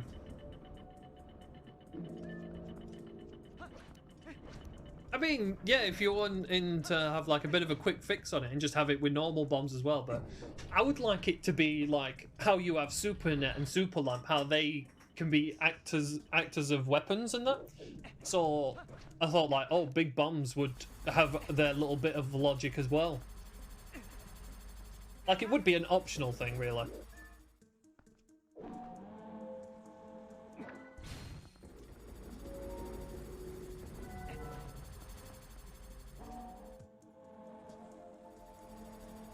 Hey, where are you? Hello? There you are.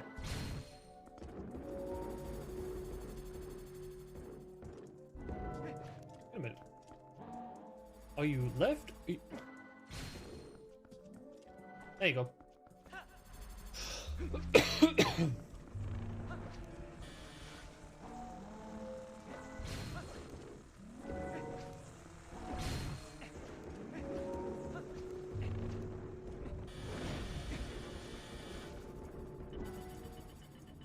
Believe me, if you could find a way to make Octoball suck less, I would happily take it. Then again, if I'm honest, don't ever change Octoball, because that is the biggest challenge of a minigame ever. Maybe you could have like an easy option to it. So like, you know, you could lower the amount of points you need to beat the game. Actually, you could, I wonder if you could do that with all the minigames. Like, instead of just having minigames on, off, maybe you could have minigames, normal, easy, off.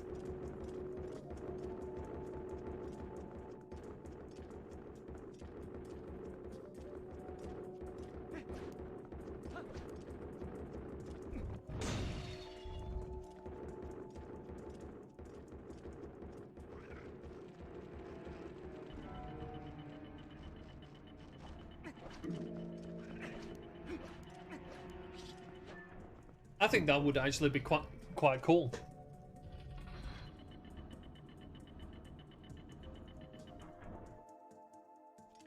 Well, you know, when it comes to the obscure knowledge on some of the nice stuff, maybe like have like a clip channel in the Discord where like only you can post, and it has like, you know, you show off like the usefulness of like the nice items to show people like, you know, why it's nice to get them.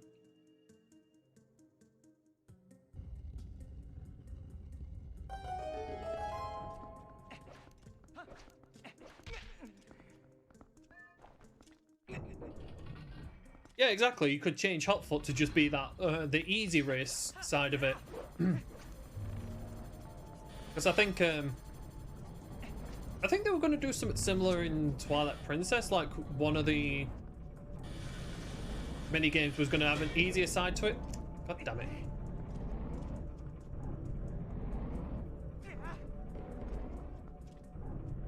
Why did I throw it over there? I'm such an idiot. No, I need that here.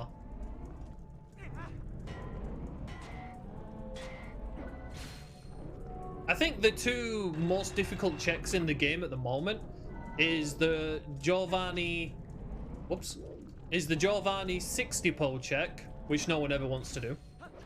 Because believe me, trying to get 60 poles, no. It's just a no. And what is it? Top score in Plum's fruit balloon game, which is doable. It's easier than most, but again, I don't think people are willing to do it. And then it's what is it? Isa's 30 points on the mini game. Again, I wouldn't even want to do that.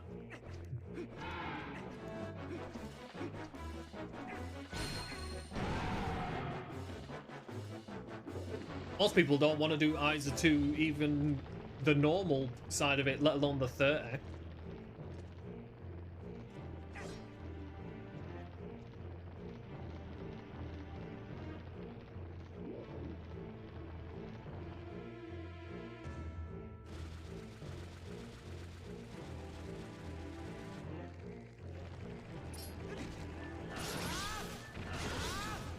Well, you know something, that in itself isn't a bad thing. You know, you've just got to like create options that slow things down a bit. Because sometimes, yeah, things get sped up, but then like you've got to create things that slow you down.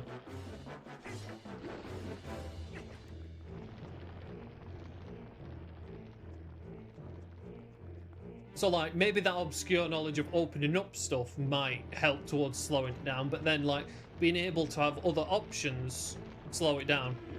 It's like that's what I'm always thinking about with Twilight Princess, like, you know, like this slows it down but this speeds it up, so it's trying to find a good balance.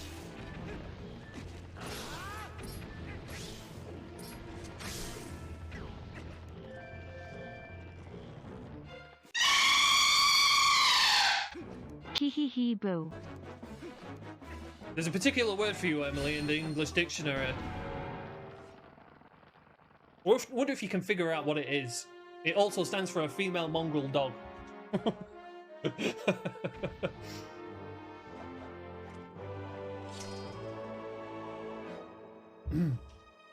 like a witch-only baseline.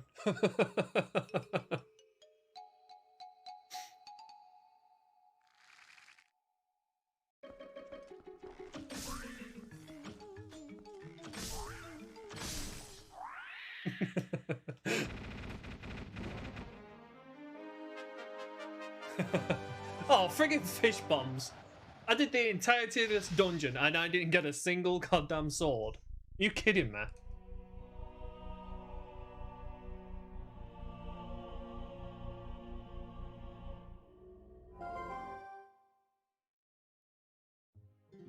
No.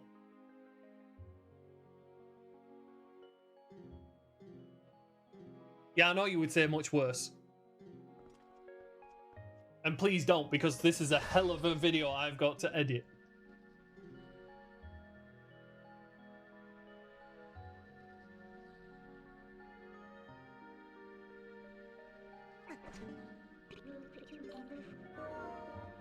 In fact, you know what I'm going to do, Emily, just to scupper you? I'm going to mute the alerts purposely. They're muted just because I know you. I know you would be on that site. You'd be typing out that particular word.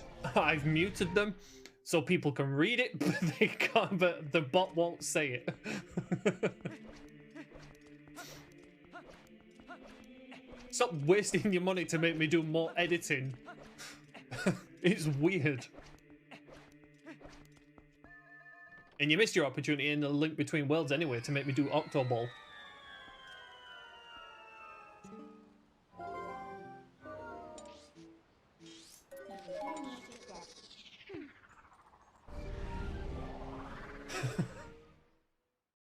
Actually, I think you were there for it, weren't you, Lemon Kong, when I was forced to do friggin' Octoball? I think I was losing my mind on the first minute of that.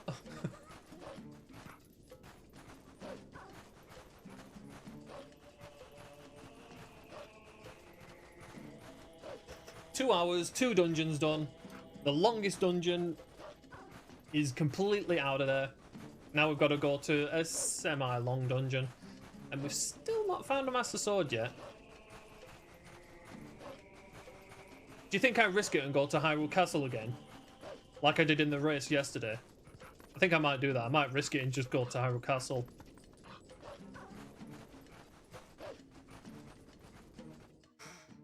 I don't know if you know, Lemon Kong, but Hyrule Castle in Twilight Princess sucks. Because how many checks is it that it holds? 26? 13 of them in one room called Treasure Room.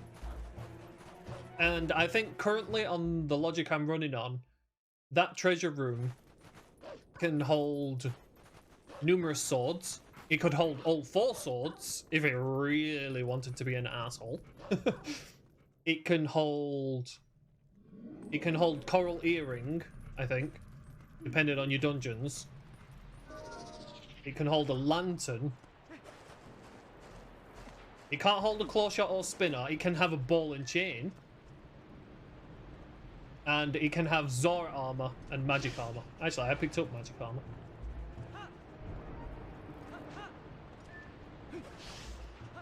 Yeah, I have to admit, you know, considering it's called Treasure Room and then it's like the treasure in it doesn't equal the amount that would pay for magic armor.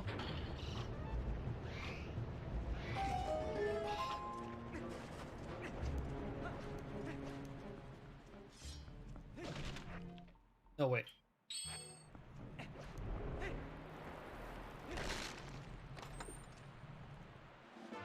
Also, I love the fact that the two of the 3 dungeons that I had today both required lantern to enter. Because to get anywhere in Temple of Time, lantern. To get anywhere in here, lantern, because of this goddamn door. It would be nice if we could have a way of having the torches already lit. Because then that way it's a case of like, it's not completely lantern locked.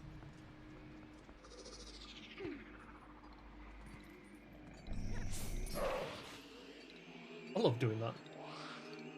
I hate this guy as well.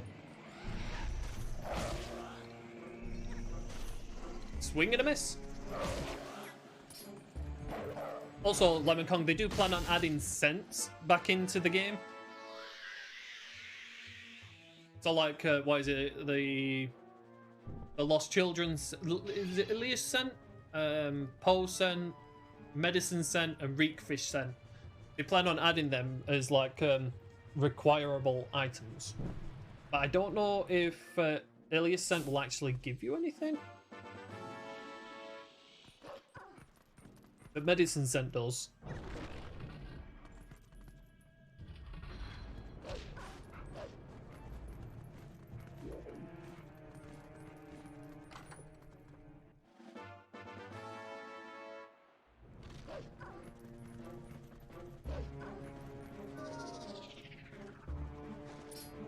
Oh.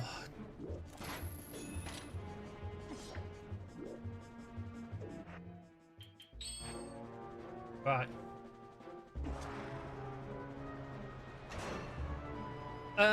Wrong button. Damn it. Grab on, Link. Grab on for dear life.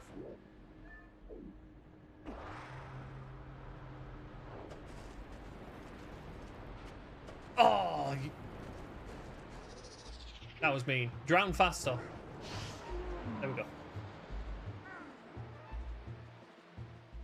That's also why I suggested the prologue items as well, because they add a bit more to Crystal as well that isn't Grotto's.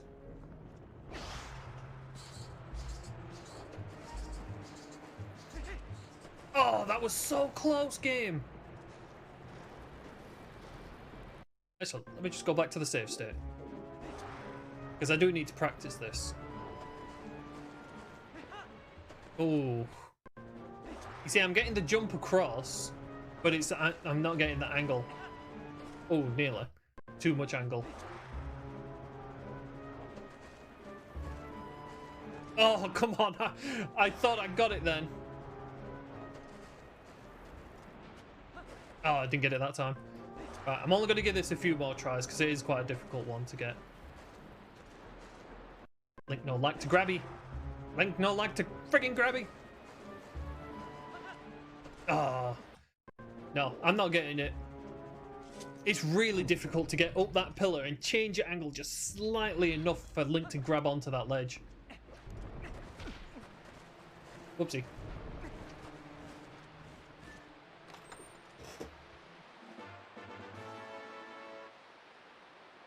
Wow. How many hint ghosts are there? Because I have to admit, I've always been curious about that. I should imagine if you was to introduce hints, you wouldn't use all of them. You'd use a specific few of them.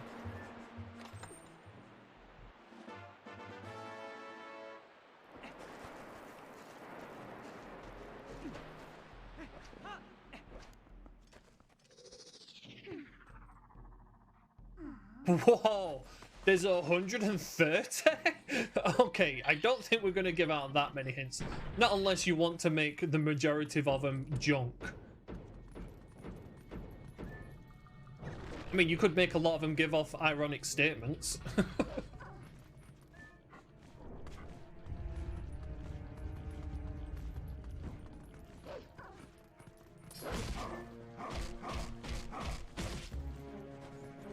Hey, maybe you could turn some of them into quote ghosts. Like, some of them hint and the other ones just give you quotes that you've enjoyed over the years.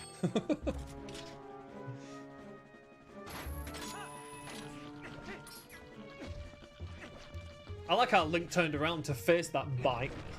Stupid. We can make them all junk. That means, no, technically they are already all junk. You can't make something junk when it's already junk. Believe me, I told my mum that.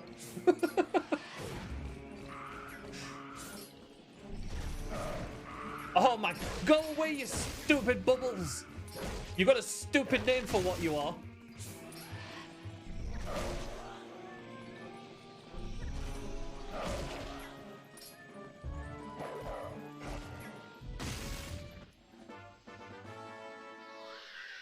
Oh yeah, I should probably mark down that I'm getting these pointless pole salts. I still can't believe 130 of them. That's a lot. Nintendo really wanted to give you hints on that game.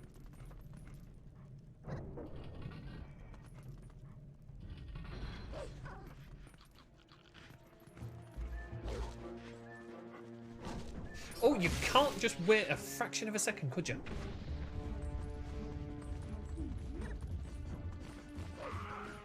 Actually, you know something? That would actually be pretty cool.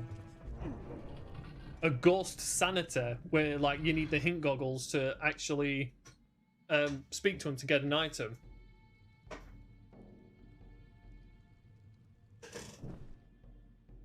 Yeah, because a lot of Maimis, or whatever you want to call them, don't have a lot of requirement to them. Whereas I imagine them ghosts do have a lot of requirement to a lot of them. You could treat them like poor souls in a way, you know, because you could also include, what is it? You could include whether to have overworld or dungeon or both.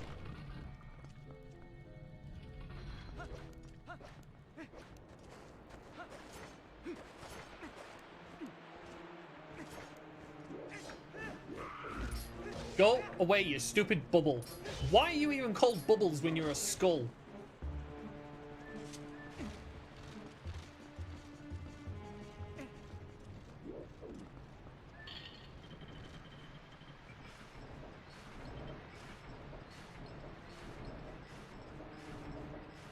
As much as Nintendo insisted that you move that block all the way, you don't need to.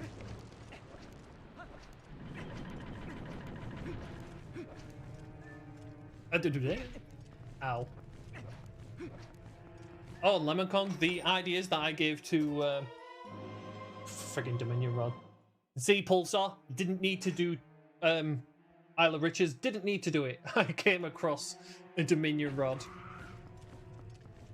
But anyway, I was gonna say I came across quite a few of the ideas for the randos because of Paper Mario Randomizer.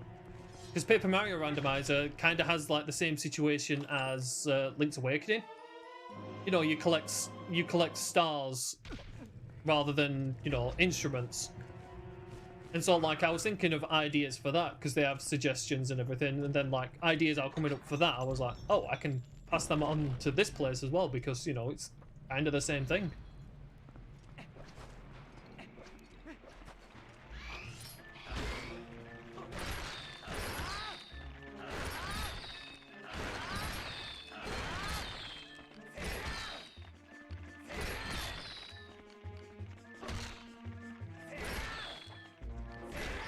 At this point, I don't know where a sword is.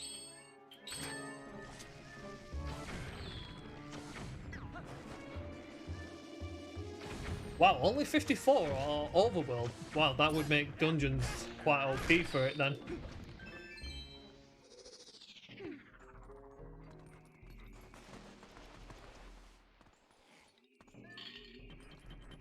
Do you know something? It's actually quite a nice play around, Lemon Kong.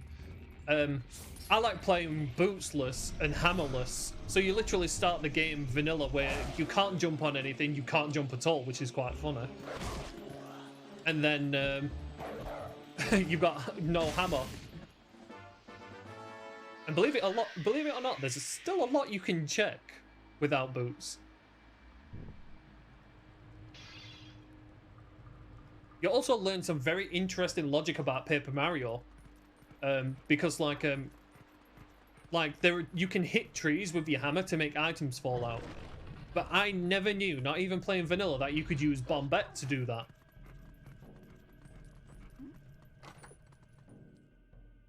I know, no jumping. Could you imagine if they did that? Oh, that'd be so funny if they introduced that to Twilight Princess. You're not allowed to jump whatsoever. Link will just fall off like he's got iron boots on all the time.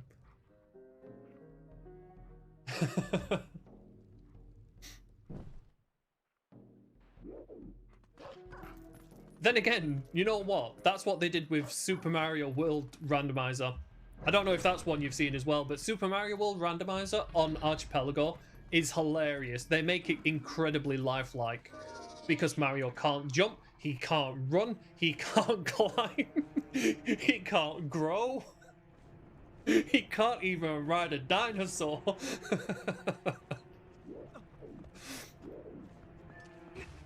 It's so funny.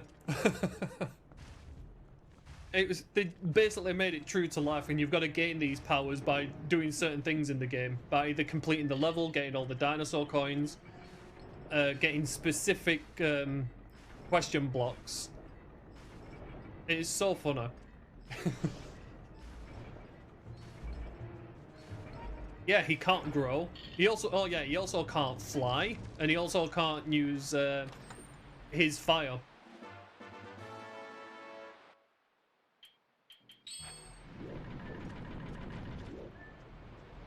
Like, I never even thought you would be able to do that.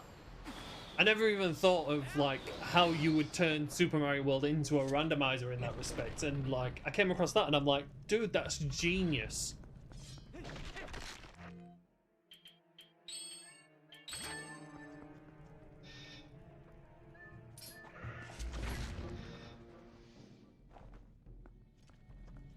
This is why I told you to check out Archipelago, because of like how people have made games into randos that you wouldn't think would be able to be made into a rando, because it might give you more ideas towards your own rando that you're working on.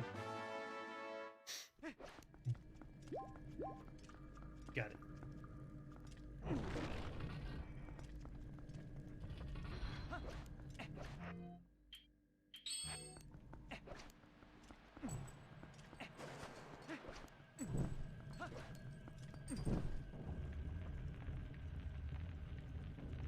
I think another idea for Twilight Princess that kind of went in the gutter, it kind of just got forgotten about, was, you know, the HD version, they have a second lamp, and I think they were going to program that as part of the rando.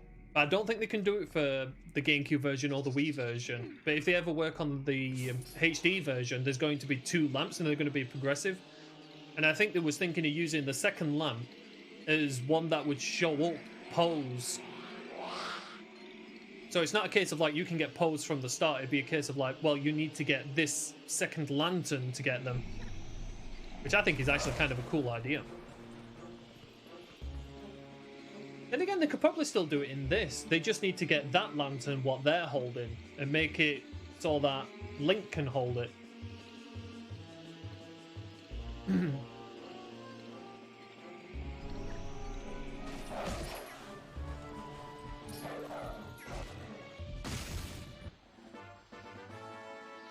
Yeah, you know Giovanni, who you give the portals into and he slowly comes back to life? He gives you the lantern.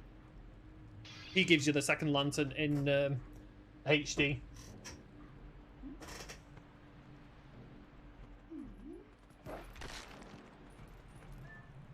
All it does is just like, I think it just helps you find pose.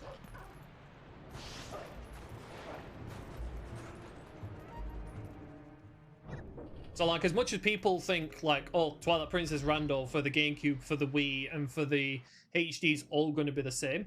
No, they're all going to be their own variant. You know, HD will have that second lantern for starters.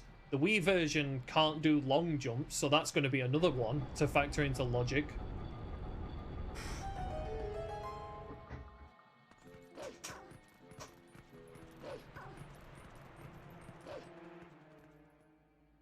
Oh yeah, there's also the stamps. Forgot about the stamps.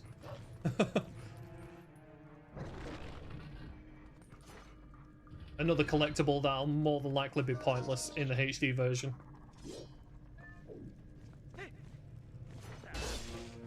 Oh my days, what are you doing right there? And I fall off because I'm an idiot.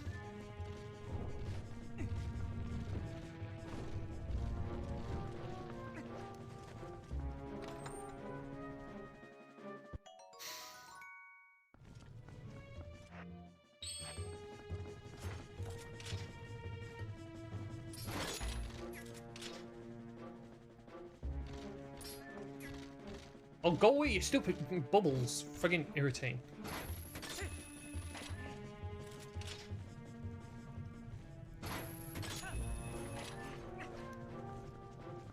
Yeah, you know the spikes that come up? The spinner breaks them. Also, best trick in the dungeon. This is what I was talking about earlier. This is what helps you skip a key in this dungeon and makes the dungeon so much faster. And it's as simple as that.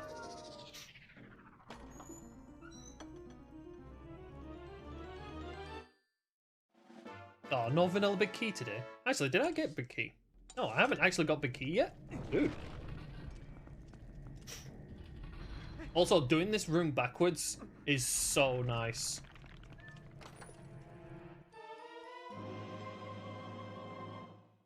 Getting all the bottles. The only thing about doing this room backwards is if you don't have backslice, then you have to void out or die so that you respawn at the beginning of the room.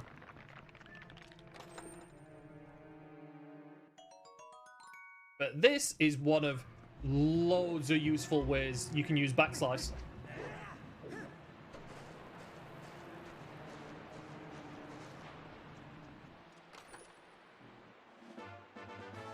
You do miss the roller coaster.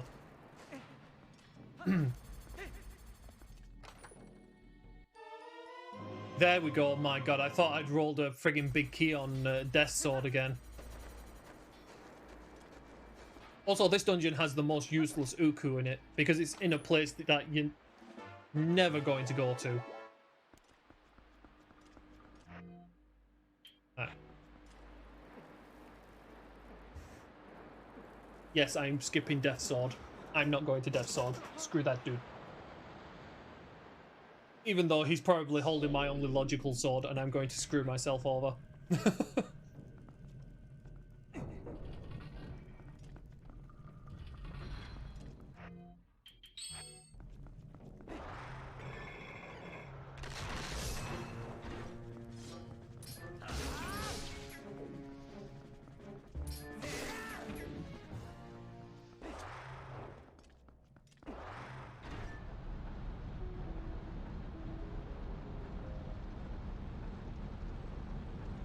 Also, I have to admit that that Master Sword is getting a bit worrying. The fact that I've not found one yet. You know, I full cleared Temple of Time. I've pretty much full cleared this.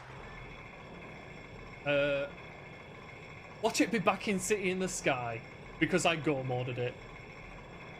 How typical would that be? Not paying attention. Sorry, Link, I keep pressing the wrong button.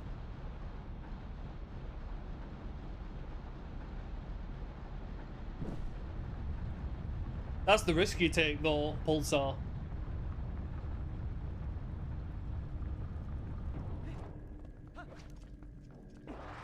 I mean, that's the risk you take when you have Bow of Light randomized within the world.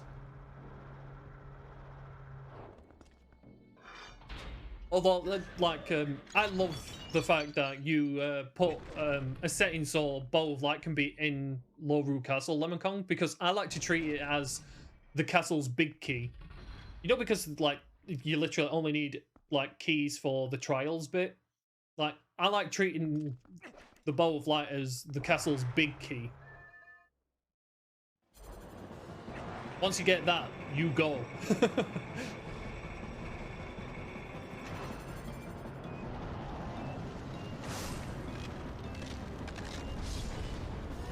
Best boss in the game.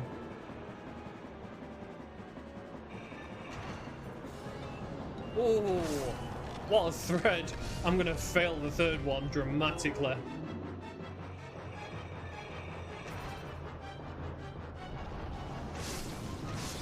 Oh my god, I can't believe I got that. I've not done Stellar that quick in so long. Unfortunately, the next bit is going to be a bit slow. I don't know if they're working on a hint system, but they're gathering the way they can do hints. I do crude hints at the minute on the asyncs, where like some of them can be very cryptic because I'm just an idiot sometimes. But they're thinking of using the signs across Hyrule for now. But a lot of people wanted Fernade, you know, the fortune teller who normally tells you where heart pieces are or like bits of money are and that.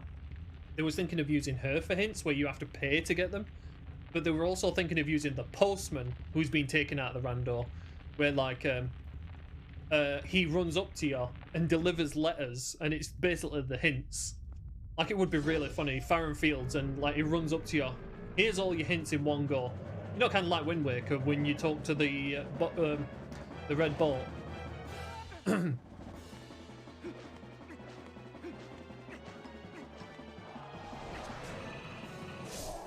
Oh my god, I got him!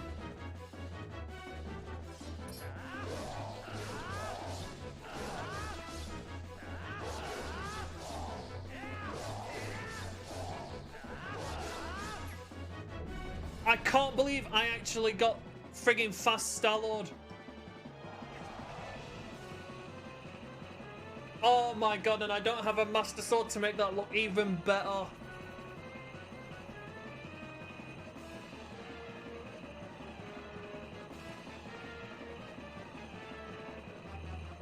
Woohoo! I'm not paying attention there.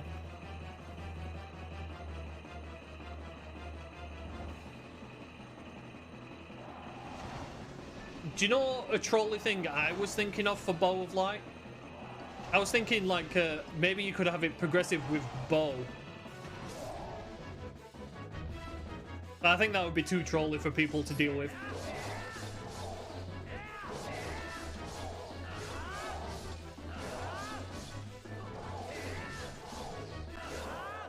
There we go, 2 cycle. Also, I could have 1 cycled him. I have a Great Fairies tier. Oh, never mind.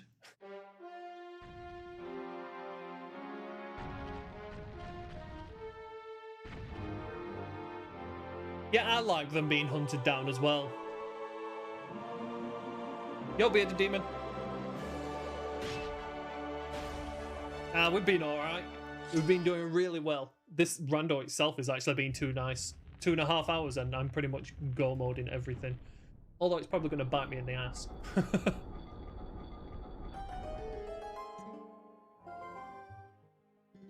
Been a bit of a chill day today. I did a Link Between Worlds rando and now Twilight Princess. All because I really wanted to do Twilight Princess Seed.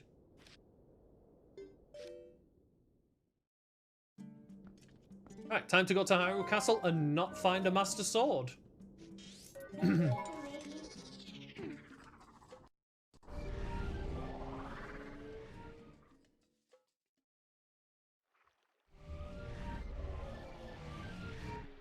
Oh yeah, definitely keep it as a toggle. I mean, that's what Minish Cap does. Minish Cap has several things toggleable. They have light arrows toggleable. They have, what is it, remote bombs toggleable. They have something else toggleable, and I forget what it is. And I'm glad they have remote bombs toggleable, because normal bombs is actually useful for a trick you do in Dark Hyrule Castle. Whereas, like, remote bombs are just nice and quick. It's like, plant it, bang, it's done.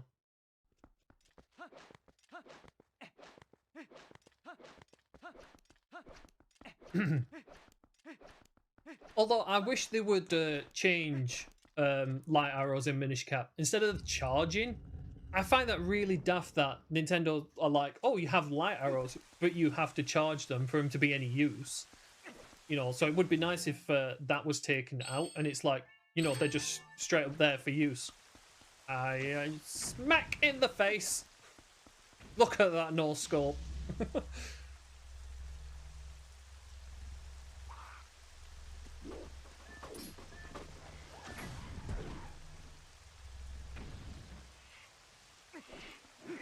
Oh yeah, because like light arrows, you can't use them normally anyway. You can only use them when you're in a wall.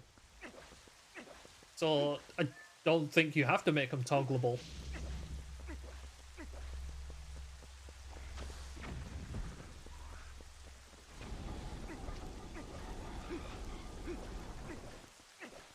Oh no.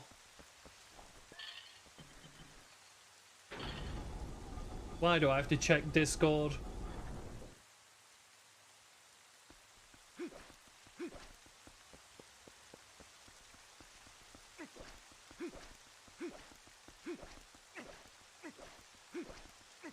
That's actually quite funny.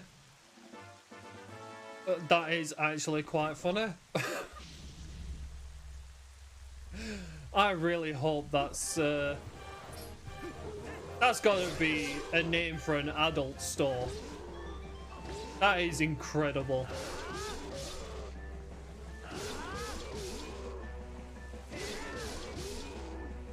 Just so everyone else can know what we're laughing at. I don't care if Twitch get upset. Pulsar just came across a name on a package called Conky Dong. That is actually pretty damn funny. Oh, I really hope that's a company name. That is awesome. You see, everyone's going to be searching YouTube and that now to see if there's someone called that. Also, that is a damn nice friggin' Hyrule Castle big key. Am I gonna get a god mode friggin' Hyrule Castle? Oh, don't give me that, because I've got to search for a Master Sword.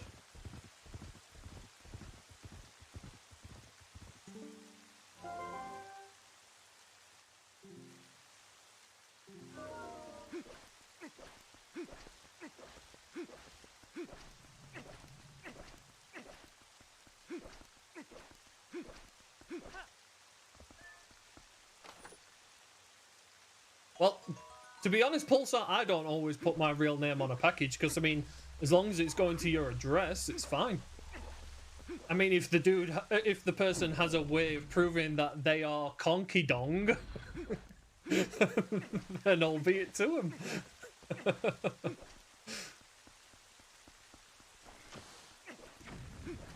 Oh, I only got the one of you. Right in the back of the neck.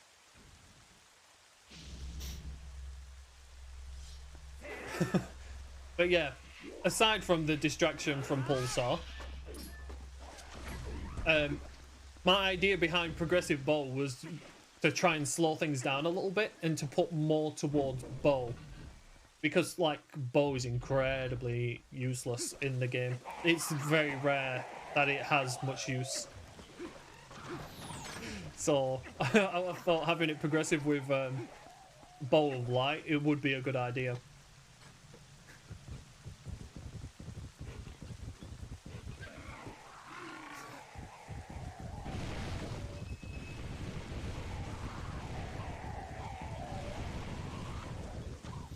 I have to admit, I love people's inventiveness when it comes to naming themselves.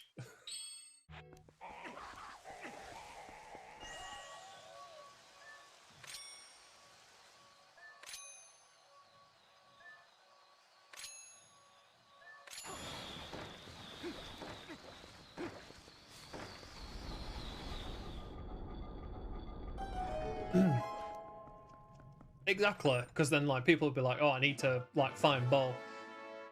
Oh, I need to find a Master Sword. I can't just go to Ganon because he just laughs at the friggin' sword I've got.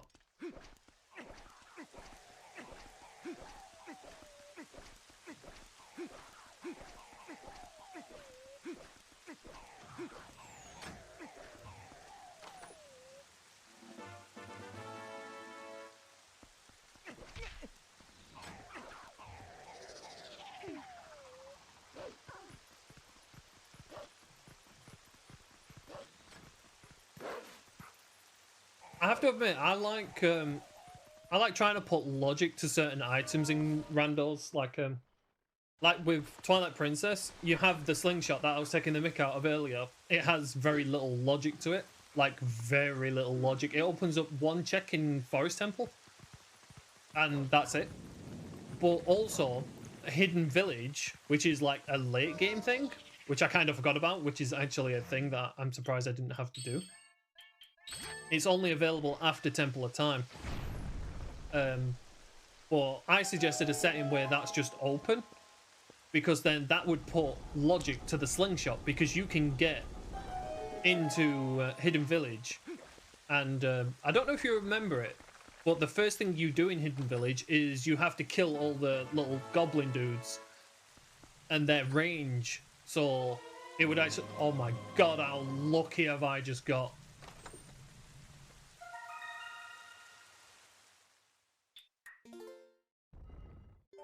But anyway, that would actually put logic to the slingshot if Hidden Village was open early, because you can actually get past the goblins by killing them with the slingshot, weirdly enough.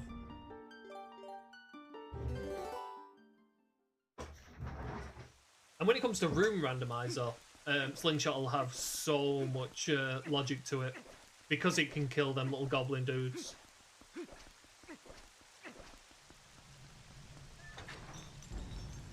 Yeah, the Old West section. Awesome music. Awesome piece of music.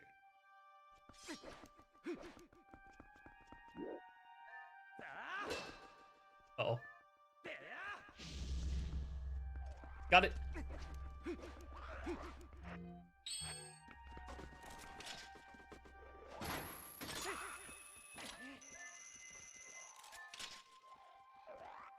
Also, being able to skip that battle is really nice.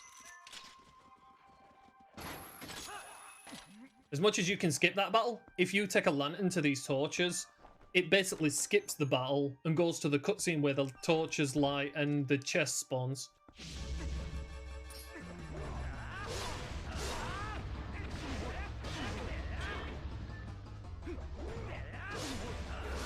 Oh my god, why do you keep doing the spin attack, Link? You're obsessed.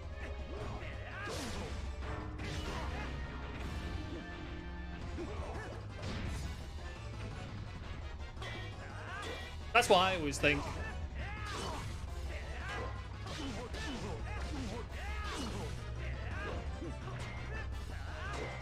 Like, oh, another thing that just a big reminder to me. Do you remember the beginning of this game where you're doing the child rescue and the monkey rescue and they're in that cage? It's right at Forest Temple's door, and you can't go in there because there's a cobweb on it. I was thinking, like, the devs could reintroduce that cobweb so Forest Temple isn't just open, you actually need lantern to go in it.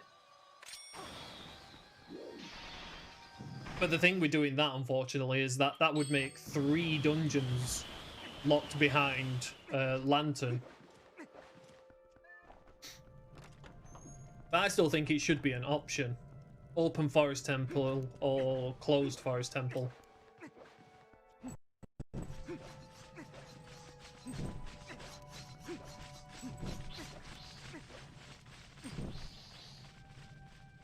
Well, yeah, lantern, ball and chain, or bombs would open it. Actually, that would actually be a good idea then. Because Temple of Time and friggin' Arbiter's Grounds are strictly lantern.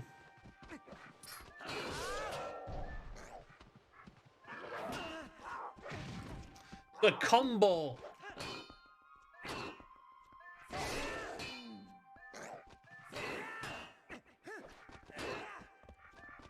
You know, I hate you guys so much. You don't just behave. Here, have a meatball.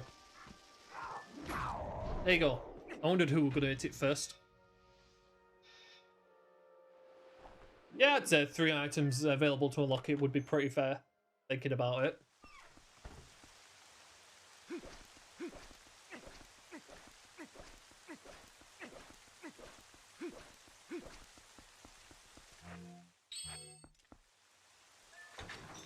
Also, the devs have this next room that I'm going in. They have this as logical for Crystal. But again, there's going to be an option where you don't need Crystal. Because of what I've just shown you. It's that easy to get through that room. You don't need Crystal. I'm still yet to come across a crystal-less seed on no logic though. Just because it's... I mean, technically you need crystal for the Ganon fight, but you also don't if you've got Mortal Draw and a Great Fairies tier or Rare Chew Jelly.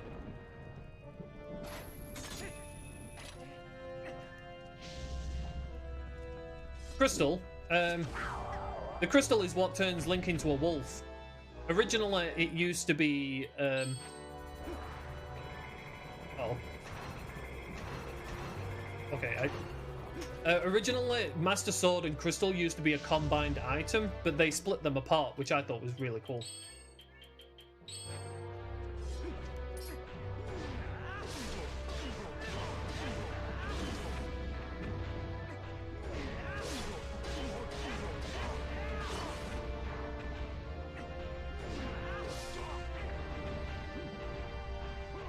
Also, another thing in this rando that you can do is you can actually toggle your sword.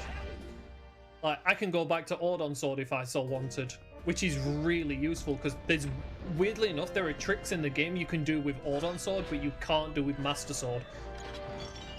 This Master Sword can kill a Bokoblin, whereas the Ordon sword only knocks them back, so you can do an LJA. So it's really cool that Nintendo thought ahead for the randomizer.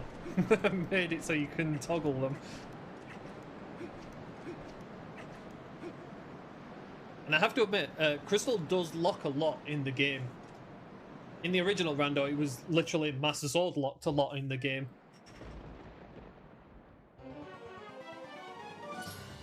Right, time for easier tennis than what I did in A Link Between Worlds. Watch me still screw it up. Oh, you serious? Oh, I'm on for some bad RNG. No, you never do that. You normally throw a ball straight away.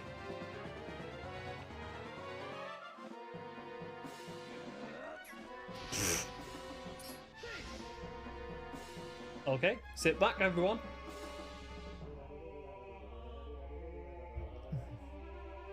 I can't believe I'm getting this RNG. I'm getting the worst RNG possible.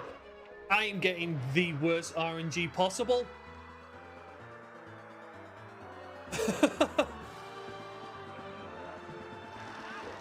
Yay!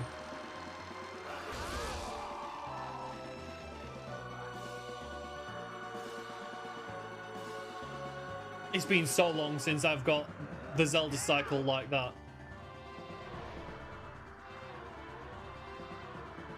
I think I've actually got the worst one. Oh. I think I've actually got the worst RNG. Yep. So not only is it bad, I think I've actually got the worst.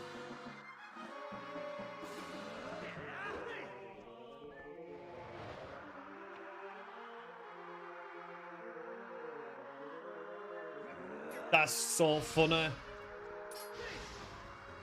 This is the first time I've ever rolled the worst RNG on Puppet Zelda.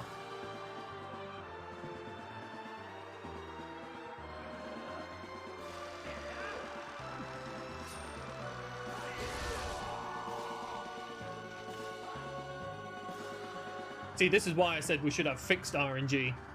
You know, like it's between, like, what is it, the easiest, which I think is 7? It's between 7 and 9. But I think I'm going for like a full 16 here.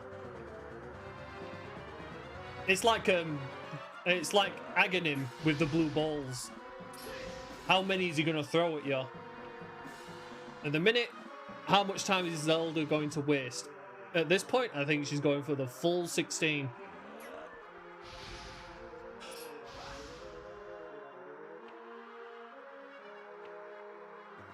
What was that? Was that 14?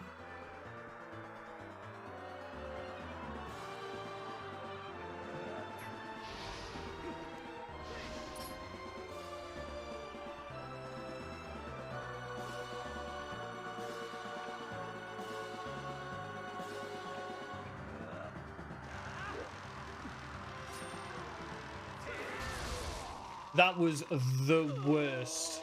Well, the second worst, because I think I only got 15 volleys in total, you know, with all the time wasted. So I didn't get the full 16, but my god, that sucks.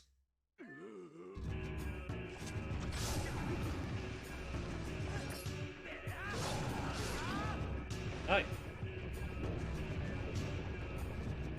Come on, little beastie dude. You make up for it. You can make up for it all the time. Whoop, he's gonna flatten my head.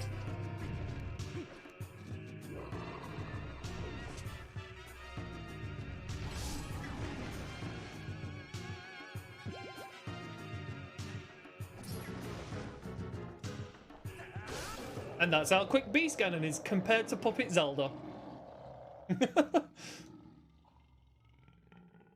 Especially with Mortal Draw. Mortal Draw and Great Fairies Tier is so overpowered. That RNG really was disgusting. This is why you should have fixed RNG for races. Could you imagine someone getting the best RNG of 7 and then someone getting 15?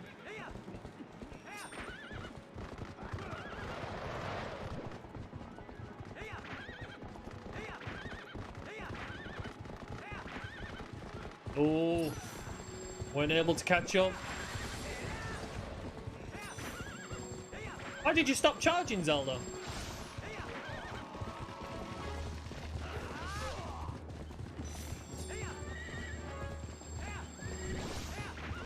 Oh, nice. Oh. Oh, that was a fluke, that. Oh.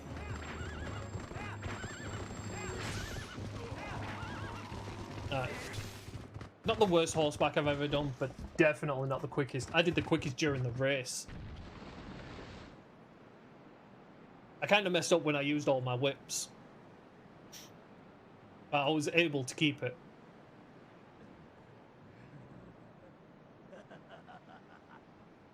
Well, I don't know. It would basically just fix RNG at the beginning of the game, so nothing can create RNG changes. So you'd basically, well, I don't know. Personally, I don't know how difficult it would be to take out RNG. Because to my knowledge, even the moon in Twilight Princess changes RNG. Right, let's see if I can get the quick strats on this fight. Are you ready? Because if I get the quick strats on this fight, blinking, you'll miss it.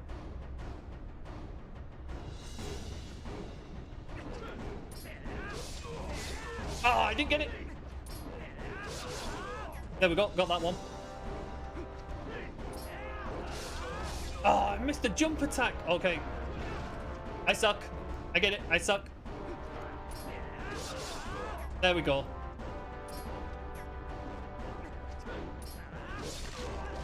Oh, I missed it again. It's not my day for it, is it? There we go. If you get the jump with the immediate spin afterwards, it does so much traumatic damage to Ganon that it just takes him to the next phase of the battle instantly. So if you get 3 of them in a row, bang, he's gone. But I did really poorly then. But that is a sub 3 with the 3 worst dungeons in the game. Well, then again, City in the Sky, I can't really say is the worst dungeon, but it is a very time-consuming dungeon. The only other dungeon that is more time-consuming is Gora Mines. I would say Gora Mines is more time-consuming than City in the Sky. I got lucky because I didn't have to go mod. Do you mind? Does everyone mind if I just get the spoiler log up? I kind of want to know where the other sword was.